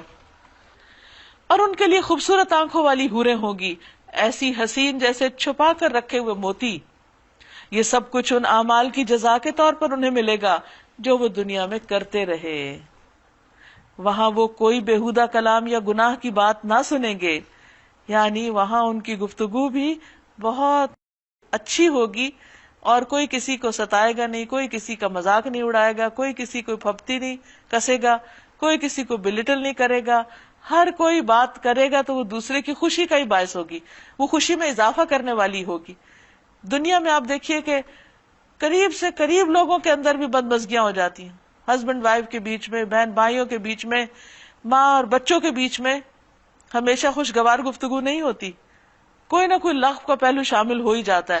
لیکن وہاں کچھ ایسا نہیں ہوگا، کوئی کسی کو ایک بیڈ ورڈ بھی نہیں کہے گا، الا قیلا سلاما سلاما، مگر جو بات ہوگی سلامتی والی اور ٹھیک ٹھیک ہوگی. یعنی سلام کی پکار ہر طرف سے آئے گی، اور ہر طرف سے ان کو جو باتیں سننے کو ملے گی وہ بھی امن پر مبنی ہوگی. وَأَصْحَابُ الْيَمِينَ، اور دائیں بازو والے، مَا أَصْحَابُ الْيَمِينَ، کیا کہنا دائیں بازو والوں کا، ان کی کیا کتنی خوش قسمتی. فی صدر مخضود، وہ بے خار یعنی بغیر کانٹوں کے بیریوں، اور تہ بتہ چڑھے ہوئے کیلوں، اور دور تک پھیلی ہوئی چھاؤں، اور ہر دم رواں پانی، اور کبھی ختم نہ ہونے والے اور بے روک ٹوک ملنے والے بکثرت پھلوں، اور اونچی نشست گاہوں میں ہوں گے. یہ ہے ان کا انجام اور ان کا ریوارڈ. ان کی بیویوں کو ہم خاص طور پر نئے سرے سے پیدا کر دیں گے اور انہیں باکرہ بنا دیں گے، اپنے شوہروں کی عاشق اور عمر میں ہمسن۔ یہ کچھ دائیں بازو والوں کے لیے ہے، وہ اگلوں میں سے بہت ہوں گے اور پچھلوں میں سے بھی بہت، لیکن سابقین اگلوں میں سے زیادہ ہوں گے اور پچھلوں میں سے کم۔ یعنی اس سے پتہ یہ چلتا ہے کہ آہستہ آہستہ زیادہ نیکی کی طرف دوڑنے والوں کی تعداد کم ہو جائے گی۔ وَأَصْحَابُ الشِّمَالِ مَا أَصْحَابُ الشِّمَالِ، اب تیسرے گروہ کا ذکر ہے، بائیں بازو والے۔ بائیں بازو والوں کی بد نصیبی کا کیا پوچھنا، وہ لو کی لپٹ اور کھولتے ہوئے پانی اور کالے دھوئیں کے سائے میں ہوگے، جو نہ ٹھنڈا ہوگا نہ آرام دے۔ یہ وہ لوگ ہوں گے جو اس انجام کو پہنچنے سے پہلے خوشحال تھے، یعنی دنیا میں بڑے اچھے زندگی بسر کر رہے تھے اور گناہ عظیم پر اصرار کرتے تھے، یعنی کبیرہ گناہوں سے معافی نہیں مانگتے تھے، ان پر ڈٹے ہوئے تھے خوشحالی کے اثر سے۔ کیونکہ ہوتا یہ ہے کہ انسان کو جب خوشی ملتی ہے یا نعمتیں ملتی ہے تو وہ تھوڑا بگڑ جاتا ہے، وہ سمجھتا ہے کہ مجھے کوئی پوچھنے والا نہیں، میں غلط کام بھی کر لوں تو میرا کچھ نقصان نہیں، تو اس طرح وہ حق سے دور ہوں گے، لہٰذا یہ ان کا انجام ہوگا۔ کہتے تھے کیا جب ہم مر کر خاک ہو جائیں گے اور ہڈیوں کا پنجر رہ جائیں گے پھر اٹھا کر کھڑے کیے جائیں گے؟ ان کا عقیدہ آخرت ہی درست نہ تھا۔ کیا ہمارے وہ باپ دادا بھی اٹھائے جائیں گے جو پہلے گزر چکے؟ اے نبی صلی اللہ علیہ وسلم ان لوگوں سے کہیے یقیناً اگلے اور پچھلے سب ایک دن ضرور حاضر کیے جانے والے ہیں، جمع کیے جانے والے ہیں، جس کا وقت مقرر کیا جا چکا ہے، اور اللہ کو خوب پتا ہے وہ کون سا وقت ہے جب یہ ہوگا اور ہو کر رہے گا۔ ثم انکم ایھا الضالون المکذبون، پھر اے گمراہو جھٹلانے والو، تم شجر زقوم کی غذا کھانے والے ہو، یعنی جہنم میں، اسی سے تم پیٹ بھرو گے، کیونکہ بھوک تو بہت لگے گی، سائز بھی بڑھ جائیں گے انسانوں کے، اور اوپر سے کھولتا ہوا پانی توس لگے ہوئے اونٹ کی طرح پیو گے۔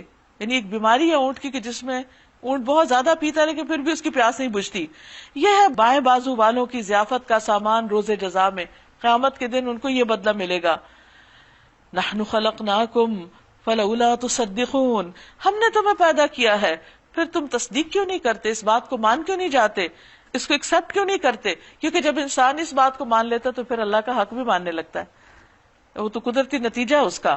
کیا کبھی تم نے غور کیا یہ نطفہ جو تم ڈالتے ہو، اس سے بچہ تم بناتے ہو یا اس کے بنانے والے ہم ہیں؟ ہم نے تمہارے درمیان موت کو تقسیم کیا اور ہم اس سے عاجز نہیں کہ تمہاری شکلیں بدل کے رکھ دیں اور کسی ایسی شکل میں تمہیں پیدا کر دیں جس کو تم نہیں جانتے، نہیں بھیانک شکلوں میں۔ اپنی پہلی پیدائش کو تو تم جانتے ہو، پھر سبق کیوں نہیں لیتے؟ اگر انسان دیکھے نا تو ماں کے پیٹ میں بچے کی جو شکلیں بدلتی ہیں، اگر اس میں سے پریمیٹیو ایج کی یا پریمیٹیو جو پیریڈ ہوتا ہے اس کی پریگنینسی کا، اگر اس شکل میں انسان باہر آ جائے تو آنکھوں کی جگہ بڑے بڑے گڑھے، اور اس کا سر اتنا بڑا اور دھڑ اتنا چھوٹا، اور اس کے ہاتھ پاؤں بھی ابھی ایسی شیپ میں کہ انسان دیکھ کے ڈر جائے۔ تو یہ اللہ تعالیٰ کا کتنا بڑا احسان ہے کہ اس نے ہمیں ایک بہترین شکل میں پیدا کیا اور بہترین حالت میں اس نے دنیا میں ہمیں رکھا۔ فرمایا کہ تم اپنی اس پیدائش سے اور اس کے عمل سے اور اس میں جو ماں کے پیٹ میں جب تم تھے اور تمہاری مختلف حالتیں تھی، اس سے سبق کیوں نہیں لیتے؟ افرأیتم ما تحرثون، کبھی تم نے سوچا بیج جو تم بوتے ہو، یعنی زمین کے اندر، ان سے کھیتیاں تم اگاتے ہو یا اس کے اگانے والے ہم ہیں؟ یعنی جس طرح ماں کے پیٹ میں بچے کو پیدا کرنے والے ہم ہیں، اسی طرح زمین کے اندر ہر طرح کے نباتات اگانے والے بھی ہم ہی ہیں۔ ہم چاہے تو ان کھیتوں کو بھس بنا کے رکھ دیں، کچھ نہ اگے، پنپ ہی نہ سکے، اور تم طرح طرح کی باتیں بناتے رہ جاؤ، مختلف ریزنز تلاش کرتے رہو کہ ہم پر تو الٹی چٹی پڑ گئی، بلکہ ہمارے تو نصیب ہی پھوٹے ہوئے ہیں۔ اس وقت تمہیں اپنا نقصان یاد آ جائے۔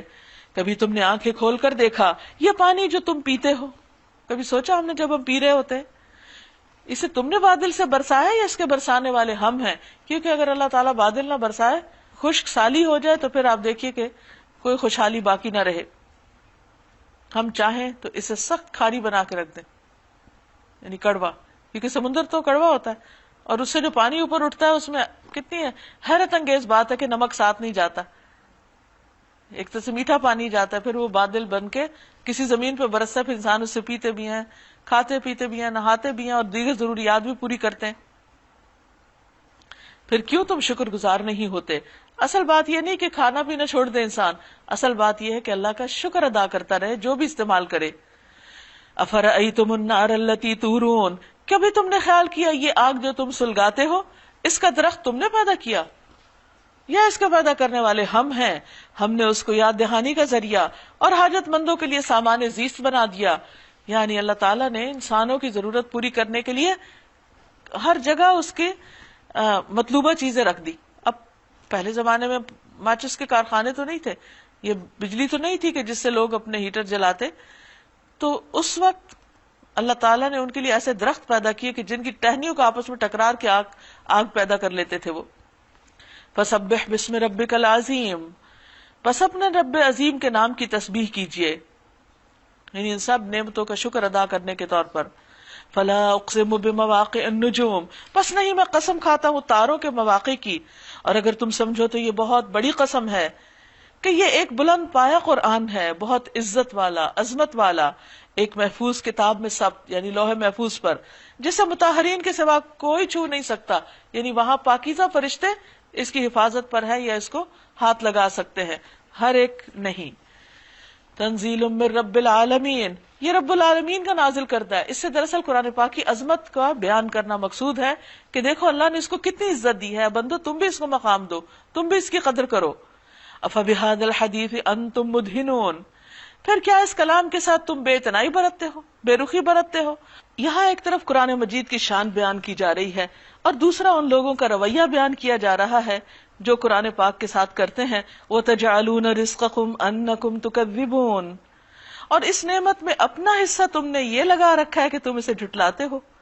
یعنی وہ کتاب جو اللہ کی طرف سے آئی ہے، وہ کتاب جو اللہ تعالیٰ نے اتنی محفوظ رکھی ہے کہ جس کے پاس مقرب فرشتے ہی جس کو ہاتھ لگا سکتے ہیں، پاکیزہ فرشتے ہی جس کے پاس جاتے ہیں، اور وہ اس کے ساتھ اتنا اہتمام برتتے ہیں اور تم اس کی طرف توجہ بھی نہیں کرتے.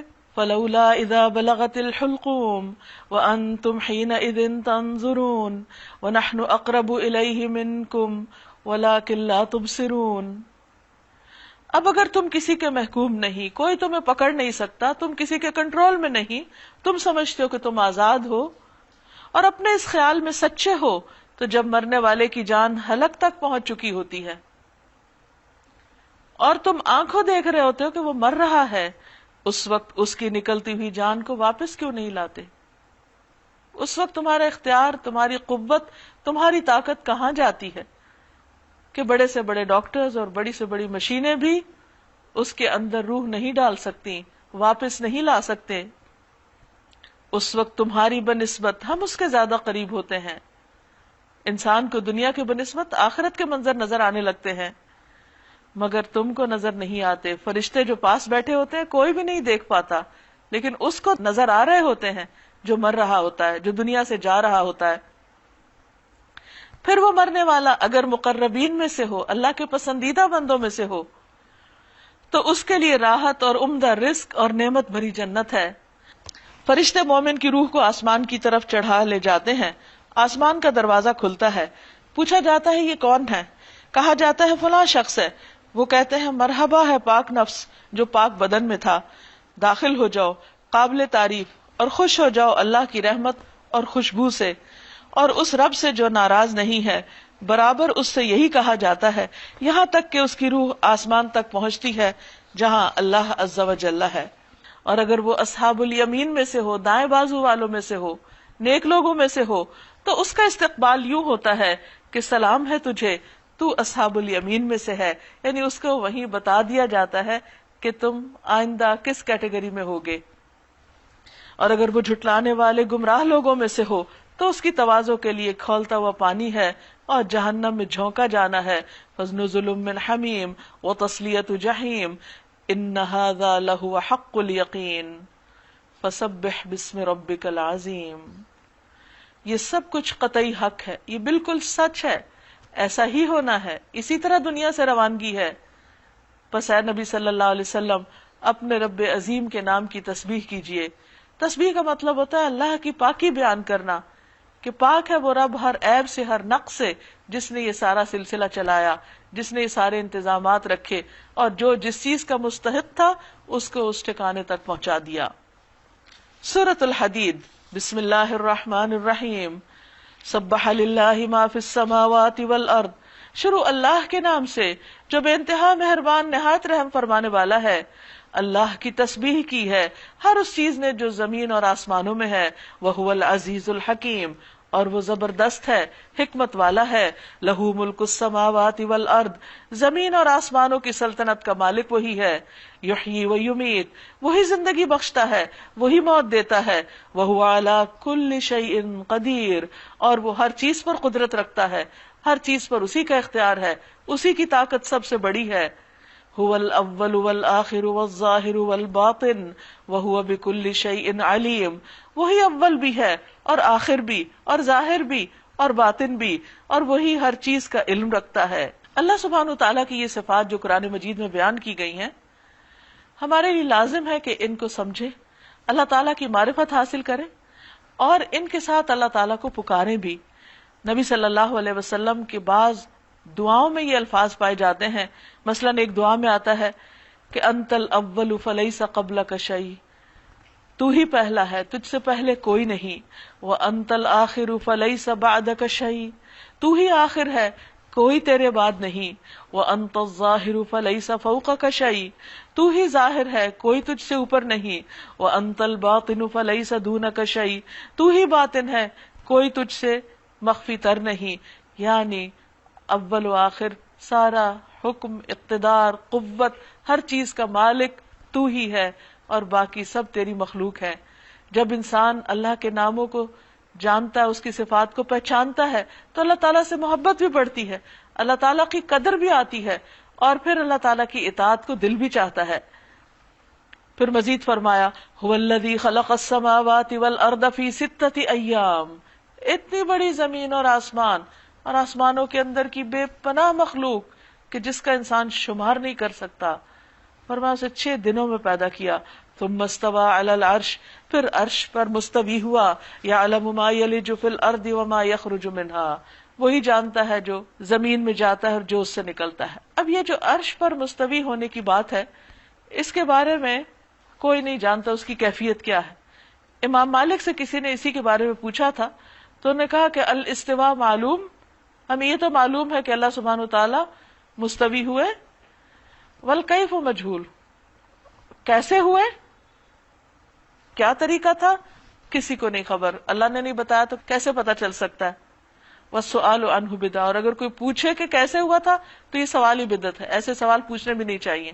لیکن ہم سب کا یہ ایمان ہے کہ اللہ سبحانہ وتعالی اپنے عرش پر ہیں, اوپر ہیں.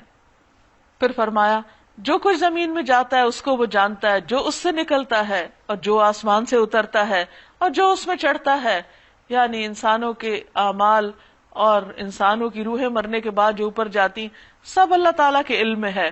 اس کا علم ہر چیز پر محیط ہے. وہ تمہارے ساتھ ہے جہاں بھی تم ہو. اس کا یہ مطلب نہیں کہ فزیکلی ہر جگہ وہ ساتھ ہے, وہ اپنے علم کے ساتھ ہے, یا اس کے بارے کی تفصیل جو ہے یا حقیقت جو ہے وہ اللہ ہی کو پتا ہے. لیکن مطلب یہ ہے کہ وہ تمہارے ساری چیزوں کو دیکھ رہا ہے, جانتا ہے اور نیک بندوں کی مدد بھی کرتا ہے. جو کام بھی تم کرتے ہو اسے وہ دیکھ رہا ہے.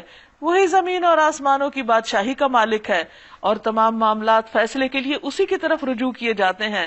وہی رات کو دن میں اور دن کو رات میں داخل کرتا ہے اور دلوں کے چھپے ہوئے راز تک جانتا ہے.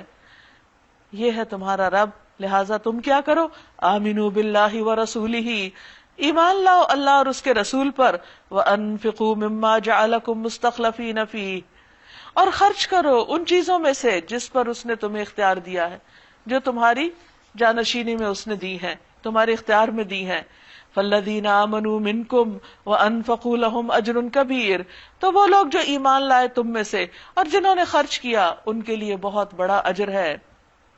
وما لکم لا تؤمنون باللہ, تمہیں کیا ہو گیا کہ تم اللہ پر ایمان نہیں لاتے. والرسول یدعوکم لتؤمنوا بربکم, حالانکہ رسول تمہیں اپنے رب پر ایمان لانے کی دعوت دے رہا ہے اور وہ تم سے عہد لے چکا ہے کہ اگر تم واقعی ماننے والے ہو تو پھر تمہیں اس کی بات مان لینی چاہیے. وہ اللہ ہی ہے جو اپنے بندے پر صاف صاف آیات نازل کر رہا ہے تاکہ تمہیں تاریکیوں سے نکال کر روشنی میں لے آئے. یعنی قرآن کے نازل کرنے کا مقصد کیا ہے کہ انسان اندھیروں سے نکلے، جہالت کے، لا علمی کے، اور روشنی کی طرف آئے. اور حقیقت یہ ہے کہ اللہ تم پر نہایت شفیق اور مہربان ہے. آخر کیا وجہ ہے کہ تم اللہ کی راہ میں خرچ نہیں کرتے؟ حالانکہ زمین اور آسمانوں کی میراث اللہ ہی کے لیے ہے، سب کچھ اللہ کا ہے. اگر تم نہیں دو گے تو تم خود ہی محروم رہ جاؤ گے. اور اگر انسان غور کرے کہ جب بھی انسان اللہ کے راستے میں دیتا ہے تو وہ اپنے پاس سے تو کچھ نہیں دیتا، وہ اسی میں سے دیتا ہے جو اللہ نے دے رکھا ہے اس کو. تو اس لیے کس بات کا احسان؟ تم میں سے جو لوگ فتح کے بعد خرچ اور جہاد کریں گے، یعنی جب دین کو کامیابی حاصل ہو جائے گی اس کے بعد وہ اللہ کے راستے میں کچھ خرچ کریں گے، وہ کبھی ان لوگوں کے برابر نہیں ہو سکتے جنہوں نے فتح سے پہلے خرچ کیا اور جہاد کیا. یعنی جب اسلام کو طاقت اور قوت حاصل ہو جائے گی، وہ اسٹیبلش ہو جائے گا ایک دین، تو اس کے بعد جو لوگ مال خرچ کریں گے ان کے مال کی وہ قدر نہیں ہوگی جو مشکل وقت میں خرچ کرنے والوں کی، جبکہ اس کے ساتھ کوئی بظاہر ترقی نظر نہیں آتی. اس میں یہ ہے کہ نبی صلی اللہ علیہ وسلم نے فرمایا کہ ان میں سے کسی کے پاس پہاڑ برابر بھی سونا ہو، وہ سارے کے سارا بھی اللہ کی راہ میں خرچ کر دے تو وہ تمہارے 2 رتل بلکہ 1 رتل خرچ کرنے کے بھی برابر نہ ہوگا. یعنی جن صحابہ کرام نے اپنی غربت، اسرت، تنگی کے دور میں خرچ کیا، ان کا چھوٹا سا سرمایہ بھی خرچ کرنا بہت بڑے اجر و ثواب کا باعث ہے. اس کے بعد کہ جب سب کچھ آسانی ہو گئی اور پھر کوئی لوگ اللہ کے راستے میں خرچ کرنے کے لیے لائیں. ایک اور جگہ پر آتا ہے، اس ذات کی قسم جس کے قبضے میں میری جان ہے، اگر تم لوگ احد پہاڑ برابر بھی یا پہاڑوں کے برابر بھی سونا خرچ کرو تو ان لوگوں کے اعمال کو نہیں پہنچ سکو گے. یعنی جن صحابہ کرام نے ابتدائی تنگی کے دور میں خرچ کیا، ان کا درجہ بعد میں خرچ کرنے اور جہاد کرنے والوں سے بڑھ کر ہے.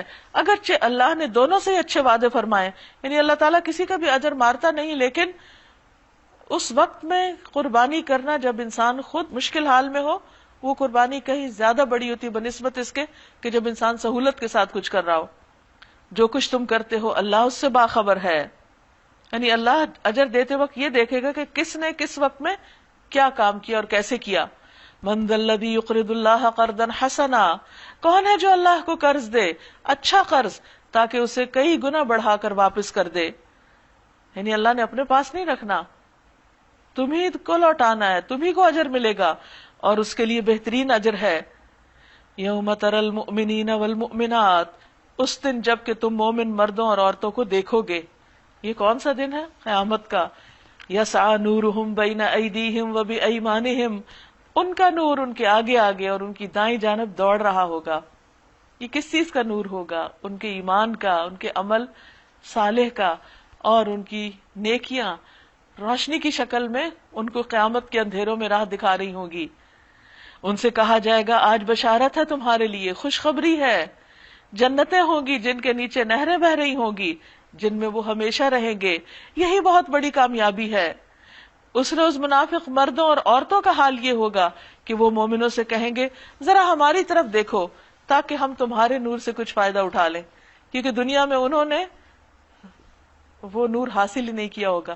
یعنی جس شخص کے دل میں سچا ایمان نہیں، اس کے برعکس منافقت ہے، تو قیامت کے دن اس کے اندر وہ روشنی بھی نہیں ہوگی، اس کو وہ نعمتیں نہیں ملیں گی جو سچے ایمان والوں کو ملیں گی. دنیا میں کیا ہوتا ہے، جب کوئی چیز نہ ہو تو انسان دوسرے سے لے لیتا ہے، کام چلا لیتا ہے. وہاں بھی لوگ یہی چاہیں گے کہ دوسرے لوگ اپنی نیکیوں میں سے کچھ دے دیں یا اپنے نور میں سے کچھ دے دیں تاکہ اس دن کی مشکل تھوڑی آسان ہو جائے. مگر ان سے کہا جائے گا پیچھے ہٹ جاؤ، اپنا نور کہیں اور تلاش کرو. پھر ان کے درمیان ایک دیوار حائل کر دی جائے گی جس میں ایک دروازہ ہوگا، اس دروازے کے اندر رحمت ہوگی اور باہر عذاب ہوگا. یعنی جنت والے جب جنت میں چلے جائیں گے تو دروازہ اندر سے بند کر دیا جائے گا. ایک طرف اس دروازے کے اندر والی سائڈ پہ نعمتیں ہی نعمتیں، بہاریں ہی بہاریں، اور دوسری طرف باہر والی سائڈ پہ دوزخ کا عذاب. تو منافقین کے لیے یہ دروازہ ایک حد فاصل ہوگی، وہ اس کو کراس کر کے اندر نہیں آ سکیں گے، ایمان والوں کے ساتھ نہیں جا سکیں گے، کیونکہ انہوں نے وہ قربانیاں نہیں دی ایمان کے لیے، وہ اپنے دین کے لیے جو مخلص اہل ایمان نے دی تھی. تو اس لیے انجام بھی فرق. وہ مومنوں سے پکار پکار کر کہیں گے کیا ہم تمہارے ساتھ نہ تھے؟ ہم تو ایک گھر میں رہتے تھے، ایک جگہ پر ہم اٹھتے بیٹھتے تھے، ہماری دوستیاں تھیں، مومن جواب دیں گے ہاں مگر تم نے خود اپنے آپ کو فتنے میں ڈالا، یعنی مسلمان ہو کر بھی تم نے اخلاص کا مظاہرہ نہیں کیا، تم ایمان اور کفر کے بیچ میں ہی لٹکتے رہے، موقع پرستی کی، یعنی انتظار میں رہے کہ کب فیوریبل حالات ہو تو ہم دین کی طرف آ جائیں، یعنی یہ نہیں کہ ہر حال میں دین قبول کیا، صرف کنوینئنس کے ساتھ، صرف فائدے کے موقع پر شک میں پڑے رہے، یعنی تمہارا اصل تو یہ کہ یقین نہیں تھا، اللہ کے بارے میں شک، کتاب کے بارے میں شک، احکامات کے بارے میں شک. تو جب ایک انسان کسی بھی چیز کے بارے میں شک رکھتا ہے تو پوری طرح قربانی نہیں کر سکتا، قربانی کی سطح پر دین کو نہیں لے سکتا.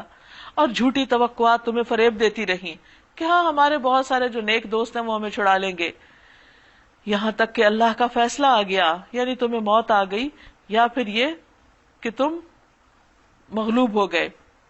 اور آخر وقت تک وہ بڑا دھوکے باز یعنی شیطان تمہیں اللہ کے معاملے میں دھوکہ دیتا رہا، لہٰذا آج نہ تم سے کوئی فدیہ قبول کیا جائے گا اور نہ ان لوگوں سے جنہوں نے کھلا کھلا کفر کیا، یعنی منافقین اور کفار سے کسی قسم کا کوئی کفارہ یا فدیہ نہیں لیا جائے گا.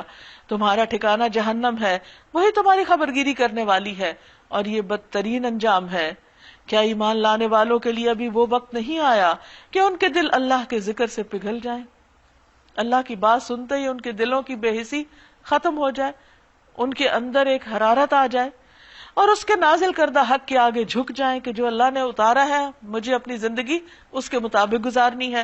اور وہ ان لوگوں کی طرح نہ ہو جائیں جنہیں پہلے کتاب دی گئی تھی، پھر ایک لمبی مدت ان پر گزر گئی تو ان کے دل سخت ہو گئے، اور آج ان میں سے اکثر فاسق بنے ہوئے ہیں. یعنی یہود و نصارہ اپنے انبیاء کے جانے کے بعد جب انہوں نے کتاب کو بھلا دیا اور صرف ظاہری دین رہ گیا، اس کی کوئی اسپرٹ نہیں رہی، تو آج تم دیکھو کہ کس طرح اللہ کا نام جب لیا جاتا ان کے سامنے تو ان کے اوپر کوئی اثر نہیں. اور آج ان میں سے اکثر فاسق بنے ہوئے، اللہ کے نافرمانا، نبی صلی اللہ علیہ وسلم پر ایمان نہیں رکھتے اور آپ کی کوئی بات سننے کو تیار نہیں. خوب جان لو کہ اللہ زمین کو اس کی موت کے بعد زندگی بخشتا ہے. ہم نشانیاں صاف صاف تم کو دکھا رہے ہیں، شاید کہ تم عقل سے کام لو. ان المصدقین والمصدقات واقرضوا اللہ قرضا حسنا یضاعف لهم ولهم اجر کریم. مردوں اور عورتوں میں سے جو لوگ صدقات دینے والے ہیں، جنہوں نے اللہ کو قرض حسن دیا ہے، ان کو یقیناً کئی گنا بڑھا کر دیا جائے گا اور ان کے لیے بہترین اجر ہے. اور جو لوگ اللہ اور اس کے رسولوں پر ایمان لائیں گے وہی اپنے رب کے نزدیک صدیق اور شہید ہیں، ان کے لیے ان کا اجر اور ان کا نور ہے.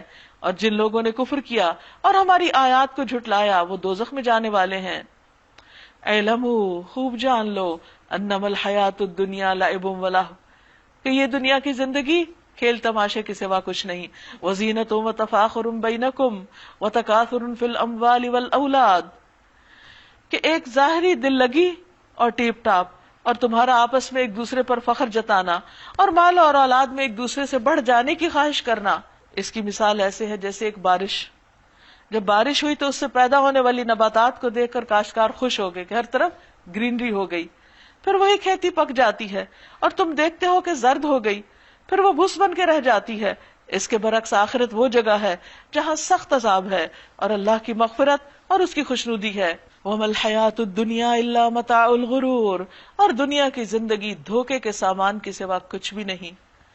دنیا میں جو کچھ بھی انسان کو ملا ہوا ہے ان میں سے ایک ایک چیز کا انجام ہم دیکھ سکتے ہیں. خود انسان اپنے آپ کو دیکھے کہ کس طرح بچپن سے جوانی اور جوانی سے بڑھاپے کی طرف خود بخود چلا جاتا ہے، اس کو کنٹرول نہیں کر سکتا، اور کس طرح اچھا بھلا جوان صحت مند خوبصورت انسان بڑھاپے میں بیمار نظر آنے لگتا ہے. پھر اسی طرح اگر کھیتوں کو دیکھیں، زمین کو دیکھیں تو کیسے بعض اوقات ہرے بھرے ہوتے ہیں، لیکن ان کے انجام کو دیکھیں تو کس طرح وہ سوکھ سڑ جاتے ہیں، کھیتیاں کٹ جاتی ہیں اور زمین بالکل ویران نظر آتی ہے. اسی طرح اولاد کو دیکھیں تو کچھ عرصہ وہ گھر کی رونق ہوتی ہے، پھر اس کے بعد سب اڑ جاتے ہیں اپنے اپنے کاموں میں. یہی حال باقی تمام چیزوں کا بھی ہے. کوئی بھی چیز انسان اگر دیکھے کہ یہ پہلے کہاں تھی، اب کہاں ہے اور آئندہ کہاں ہوگی، کچھ بھی پائیدار نہیں، کچھ بھی ہمیشہ کے لیے نہیں، سب ختم ہونے والا ہے.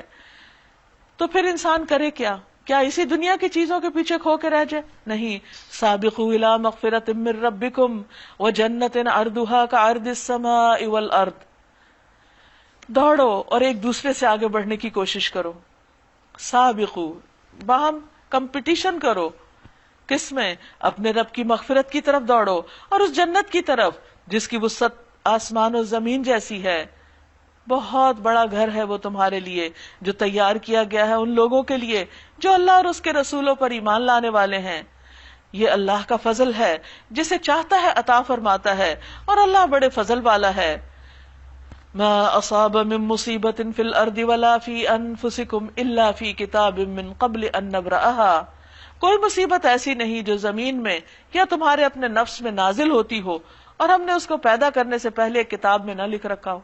یعنی اللہ سبحانہ وتعالیٰ کا علم اتنا وسیع ہے کہ زمین پہ جو پتا بھی گرتا ہے اس کا بھی اس کو علم ہے. لیکن یہ علم ایسے نہیں جب پتا گر جاتا ہے تو اس کو پتا چلے، یہ اس سے پہلے اس کو پتا چل جاتا ہے کہ کون پتا کتنے عرصے میں گر جائے گا، کون انسان کب فوت ہو جائے گا، کس انسان پہ کب تکلیف آئے گی. یہ اللہ تعالی کا وسیع علم ہے جو صرف ماضی پر نہیں، جو صرف پریزنٹ حال پر نہیں، بلکہ مستقبل کے بارے میں بھی ایسا ہی ہے جیسے ماضی کے بارے میں. یعنی اس کے لیے برابر ہے کہ کون سی چیزیں ہو چکی اور کون سی نہیں ہو چکی. اور یہ دراصل تقدیر پر ایمان کا حصہ ہے. ایسا کرنا اللہ کے لیے بہت آسان کام ہے. یہ سب کچھ اس لیے ہے تاکہ جو کچھ بھی نقصان تمہیں ہو اس پر تم دل شکستہ نہ ہو، اور جو کچھ اللہ تمہیں عطا فرمائے اس پر پھول نہ جاؤ. اللہ ایسے لوگوں کو پسند نہیں کرتا جو اپنے آپ کو بڑی چیز سمجھتے ہیں اور فخر جتاتے ہیں، جو خود بخل کرتے ہیں، دوسروں کو بخل کرنے پر اکساتے ہیں. یعنی ایسے لوگ اللہ کے محبوب نہیں ہو سکتے. یہ کون کرتا ہے؟ وہی جس کے دل میں دنیا کی محبت رچی بسی ہوتی ہے. اب اگر کوئی روگردانی کرتا ہے تو اللہ بے نیاز اور تعریف والا ہے. ہم نے اپنے رسولوں کو صاف صاف نشانی اور ہدایات کے ساتھ بھیجا اور ان کے ساتھ کتاب اور میزان نازل کی تاکہ لوگ انصاف پر قائم ہوں، اور لوہا اتارا جس میں بڑا زور ہے اور لوگوں کے لیے بہت فائدے ہیں. یعنی لوہا زمین سے پیدا نہیں ہوا بلکہ اللہ تعالیٰ فرماتے ہیں اس کو میں نے اتارا، اوپر سے آیا. یہ اس لیے کیا گیا کہ اللہ کو معلوم ہو جائے کہ کون اس کو دیکھے بغیر اس کی اور اس کے رسولوں کی مدد کرتا ہے. یقیناً اللہ بڑی قوت والا اور زبردست ہے. یعنی اللہ تعالیٰ نے لوہا پیدا کیا تاکہ اس کے ذریعے عدل قائم کیا جائے. یعنی جو شریر ہیں، شر پسند ہیں، دوسروں پہ ظلم کرنے والے ہیں، ان کا حق مارنے والے ہیں، ان کو اس سے روکا جائے. ہم نے نوح علیہ السلام اور ابراہیم علیہ السلام کو بھیجا اور ان دونوں کی نسل میں نبوت اور کتاب رکھ دی. پھر ان کی اولاد میں سے کسی نے ہدایت اختیار کی اور بہت سے فاسق ہو گئے. ان کے بعد ہم نے پے در پے اپنے رسول بھیجے. ان سب کے بعد عیسیٰ ابن مریم کو مبعوث کیا اور اس کو انجیل عطا کی، اور جن لوگوں نے اس کی پیروی اختیار کی ان کے دلوں میں ہم نے ترس اور رحم ڈال دیا. یعنی یہاں پر عیسیٰ علیہ السلام کے ماننے والوں کی تعریف کی جا رہی ہے کہ وہ دل کے بہت نرم اور ترس کھانے والے لوگ ہیں، اور رہبانیت انہوں نے خود ایجاد کر لی. رہبانیت کیا؟ دنیا کو چھوڑ دینا. ہم نے ان پر فرض نہیں کیا تھا مگر اللہ کی خوشنودی کی طلب میں انہوں نے آپ ہی یہ بدعت نکالی. پھر اس کی پابندی کرنے کا جو حق تھا اسے ادا نہ کیا. اسی لیے دین میں ایسے کام نہیں شروع کرنے چاہیے جو انسان نبھا نہ سکے، کیونکہ اللہ تعالیٰ نے ہمیں پیدا کیا نا تو اس کو پتا تھا کہ ایک انسان کی کیا وسعت ہے، کیا کر سکتا اور کیا نہیں کر سکتا. تو اس لیے اس نے ہمیں ہماری بہت سی ضروریات کے ساتھ پیدا کیا، جس میں کھانا پینا، بال بچے، گھر، شادی اور بہت ساری چیزیں. تو اگر کوئی شخص ان سب نعمتوں کے ہوتے ہوئے پھر ان کے قریب نہ جائے، بے وجہ فاقہ کشی کرے یا شادی نہ کرے یا بچے نہ پیدا کرے، تو یہ تمام چیزیں انسان کے بس میں نہیں کہ وہ ان کو نبھا سکے. یہ ان نیچرل ہونا ہے. تو اس لیے جب نصارہ نے اپنے اوپر یہ چیزیں ڈالی، نیکی سمجھتے ہوئے اپنے آپ کو نعمتوں سے محروم رکھا، تو پھر کیا ہوا کہ اس کی پابندی نہ کر سکے. تو کوئی چیز شروع کر کے اس کو چھوڑنا نہیں چاہیے. پھر ان میں سے جو لوگ ایمان لائے تھے ان کا اجر ہم نے ان کو عطا کیا، بلکہ دگنا اجر. ایک اور جگہ سے پتہ چلتا ہے. مگر ان میں سے اکثر لوگ فاسق ہیں، یعنی وہ مان کے نہیں دیتے. یا ایھا الذین آمنوا، اے لوگو جو ایمان لائے ہو، اتقوا اللہ، اللہ سے ڈرو، وآمنوا برسولہ، اور اس کے رسول پر ایمان لاؤ، یؤتکم کفلین من رحمتہ وَيَجْعَلْ لَكُمْ نُورًا تَمْشُونَ بِهِ، وہ اپنی رحمت کا دوہرا حصہ تمہیں عطا کرے گا اور تمہیں وہ نور بخشے گا جس کی روشنی میں تم چلو گے. یعنی اگر تم ایمان لاؤ گے، اللہ سے ڈرو گے، تو تمہیں اس دنیا میں بھی روشنی عطا کرے گا اور پھر کل قیامت کو بھی روشنی نصیب ہوگی. سوچئے اس وقت انسان جو حشر کا دن اندھیروں کا دن ہے، ہر ایک کے پاس اپنی پرسنل روشنی ہوگی. کسی کی روشنی دور دور تک جاری ہوگی، کسی کی صرف اس کے قدموں تک ہوگی، اور منافق کی صرف اس کے انگوٹھے میں کے ناخن میں ہوگی، کبھی جلے گی کبھی بجھے گی. اسی وجہ سے وہ ڈر کے مارے دوسروں سے روشنی مانگے گا مگر کوئی اس کو دے نہ سکے گا. تو اگر انسان چاہتا ہے کہ آخرت کے دن حشر کے میدان میں اس کے لیے روشنی ہو تو وہ وہاں تلاش کرنے کے بجائے یہیں سے ساتھ لے کے جانی چاہیے، اور وہ ہے ایمان کی روشنی، عمل صالح کی روشنی، اچھے اخلاق کی روشنی، اللہ کی محبت کی روشنی، تقوی کی روشنی. اور اللہ تمہارے قصور معاف کر دے گا، اور اللہ غفور الرحیم ہے. تم کو یہ روش اختیار کرنی چاہیے تاکہ اہل کتاب کو معلوم ہو جائے کہ اللہ کے فضل پر ان کا کوئی اجارہ نہیں. یعنی اللہ تعالیٰ نے صرف پہلی قوموں کو ہی نہیں انبیاء اور کتابوں سے نوازا، بلکہ تمہارے پاس بھی رسول بھیجا اور تمہیں بھی کتاب عطا کی. یہ اللہ کا فضل ہے، اس کے اپنے ہی ہاتھ میں ہے، جسے چاہتا ہے عطا فرماتا ہے. واللہ ذو الفضل العظیم، اور اللہ بہت بڑے فضل والا ہے. وآخر دعوانا ان الحمد للہ رب العالمین. یہاں پر ہمارا پارہ مکمل ہوا. اب میں چاہوں گی کہ آپ اپنے اپنے خیالات کا اظہار کریں. ٹھیک ہے؟ کہ پارے میں نے جو محسوس کیا وہ میں آپ کے ساتھ شیئر کرنا چاہتی ہوں کہ اس سے پہلے جیسے عذاب کے بارے میں آیات پڑھتے تھے، سنتے تھے، اور جہنم کی جو سزائیں بتائی جاتی ہیں تو اس سے ایک رونگٹے کھڑے ہوتے ہیں اور ایک خوف کا احساس ہوتا ہے. لیکن آج مجھے ایسا فیل ہوا کہ اللہ تعالیٰ کی صفات میں سے الرحمن کی جو رحمت وہ میں نے باقاعدہ فیل کی ہے. مطلب بے شک کہ مومن جو ہے وہ خوف اور امید میں رہتا ہے، لیکن آج اللہ تعالیٰ نے جس طرح سورہ رحمان میں اور واقعہ میں جنت کی خوبصورتی، اس کے انعامات اور اس کا جو منظر میری آنکھوں کے سامنے آیا ہے، میں چاہتی ہوں کہ میں اس کو اپنے ذہن سے ہٹنے نہ دوں، اور خوف کی بجائے اگر میں اس کو سامنے رکھتے ہوئے زیادہ شوق اور جذبے سے اللہ کو راضی کرنے کے کام کروں تو میرا خیال ہے اس میں اور زیادہ مجھے مزہ آئے گا انشاءاللہ تعالی. کیونکہ فَفِرُّوا إِلَى اللَّهِ بھی کہا گیا جی، کہ اللہ کی طرف دوڑو، اور سابقون کی بات بھی ہوئی. جی تو یہ ساری چیزیں ہمیں موٹیویٹ کرتی ہیں تاکہ ہم اللہ کی طرف اور تیزی سے بڑھیں. جی شکریہ. الحمدللہ. میں یہ شیئر کرنا چاہوں گی کہ میں نے اس میں آج یہ محسوس کیا کہ اگر ہم اس کو اپنی دنیا کی زندگی سے ریلیٹ کریں، بحیثیت ایک ماں ہم اپنے بچوں کو اتنا زیادہ رزلٹ کے اس کے لیے شروع سال سے کرتے ہیں کہ تیاری کرو تو کم سے کم فرسٹ نہیں آؤ، سیکنڈ نہیں آؤ تو اچھے بچوں میں تو شمار ہو جاؤ. تو یہی اگر ہم لوگ کوشش کریں کہ اللہ کرے کہ ہم مقرب لوگوں میں سے ہوں، تو کم سے کم ہم دائیں بازو والے لوگوں میں سے تو ہو جائیں. اللہ ہمیں اتنی توفیق دے کہ ہم خود بھی ہوں اور اپنے بچوں کو بھی اس طرف جو ہے وہ لا سکیں. یہ سوچ رہی تھی کہ اللہ تعالیٰ نے انسان کی رہنمائی ہر اینگل سے کی ہے. قرآن میں ہر قسم کی بات انسان کے لیے دے دی ہے کہ انسان چاہے تو اس سے رہنمائی لے، روشنی لے اور اس کے مطابق زندگی گزارے. اس پورے پارے میں جنت کی بہت ساری باتیں بتائی گئیں، لیکن دونوں صورتوں میں خاص طور پہ آیا ہے بما کنتم تعملون، کہ جنت تمہیں اس لیے ملے گی جو تم عمل کرتے ہو. ہم بحیثیت امت مسلمہ ہم سمجھتے ہیں کہ ہم نبی صلی اللہ علیہ وسلم کی امت سے ہیں تو ہم جنت میں داخل ہو جائیں گے، کسی کا پلو پکڑ کے ہم چلے جائیں گے، لیکن یہ عمل کی بات ہوئی. آج کی جتنی بھی آیات تھیں اس سے یہ چیز پتہ چلی جو سامنے کہ قرآن ہمارے لیے بالکل بھی مشکل نہیں ہے. قرآن بہت آسان ہے نصیحت کرنے والوں کے لیے جو اس سے نصیحت حاصل کریں. تو ہمیں یہ کرنا چاہیے کہ ہمیں سے نصیحت پکڑنی چاہیے، کیونکہ اللہ تعالیٰ بار بار تکرار کر رہے ہیں کہ وَلَقَدْ يَسَّرْنَا الْقُرْآنَ لِلذِّكْرِ فَهَلْ مِن مُدَّكِّرٍ. مسلسل یہ تکرار ہے کہ کیا کوئی ہے جو اس سے نصیحت حاصل کرے. تو ہمیں چاہیے کہ ہم قرآن کو سیکھیں اور اس سے نصیحت حاصل کریں. اللہ تعالیٰ کی بات پوری مخلوق جو ہے وہ مان رہی ہے سوائے انسان کی جو اشرف المخلوقات ہے. ہوا، سمندر، درخت، سب کچھ سب اللہ تعالیٰ کے کہنے مان رہے ہیں. تو کیوں نہ ہم بھی سمینا و آتانا کے اس پر چلیں اور اپنا سجدے میں گر جائیں، کیونکہ اگر ہم مان نہیں رہے تو ہم اپنا ہی نقصان کر رہے ہیں. اب ہم خسارے میں ہیں. آج 27ویں پارے میں اس بات کا ذکر آیا کہ تنگی میں خرچ کرنا زیادہ اجر کا باعث ہے. تو اگر ہم آج دیکھیں پریکٹیکلی اسپیکنگ تو ہمارے آس پاس کچھ ہیلپرز ہوتی ہیں، کچھ مددگار، کچھ میڈز. تو ان کو اگر ہم یہ اس بات کا شعور دلائیں، کیونکہ وہ لوگ بیچارے کام کے بوجھ تلے بہت اسٹریسڈ آؤٹ ہوتے ہیں، ان کو کم از کم اس بات کا اگر ہم شعور دلائیں گے آپ اگر تھوڑا سا بھی کچھ نکال سکتے ہیں اپنی منیمم سیلری میں سے تو وہ زیادہ آپ کو اجر ملے گا بنسبت اس کے اور لوگوں کے جن کے پاس بہت ہے اور وہ خرچ کرتے ہیں۔ آج کے پارے میں اللہ سبحانہ وتعالیٰ نے جو ہمارے سامنے آیات رکھی ہیں اس میں دیکھیں میں یہ سوچ رہی تھی کہ تمام آیات ایک دوسرے سے انٹر کنیکٹڈ ہیں۔ پہلے ففروا الی اللہ کی بات ہوئی، پھر بات ہوئی کہ اللہ کی مغفرت جو ہے وہ بہت وسیع ہے اور پھر دوڑو اللہ کی مغفرت کی طرف۔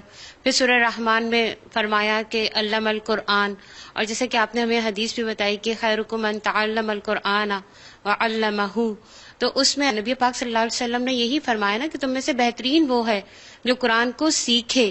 تو مجھے ایسا لگا کہ جو سیکھنے کا عمل ہے وہ زیادہ اولین درجے پر ہے، تو ہمیں سیکھنے کے عمل کو زیادہ سے زیادہ اس پر اسٹریس کرنا ہے انشاءاللہ تعالی۔ سابقوا الی مغفرۃ من ربکم، جو بات ہے کہ اللہ تعالیٰ کو جو مطلوب ہے نا ہم سے کہ وہ نیکیوں میں دوڑ لگانی ہے ہم نے، اللہ تعالیٰ ہمیں بھی عمل کرنے والا بتائیں۔ ناظرین، اس کے ساتھ ہی ہمارے آج کے پروگرام کا وقت ختم ہوتا ہے۔ اللہ تعالیٰ سے دعا ہے کہ وہ ہمیں اپنی طرف دوڑنے کی توفیق عطا فرمائے اور جو کچھ ہم نے سیکھا ہے ہمیں اس پر عمل کرنا آسان کر دے۔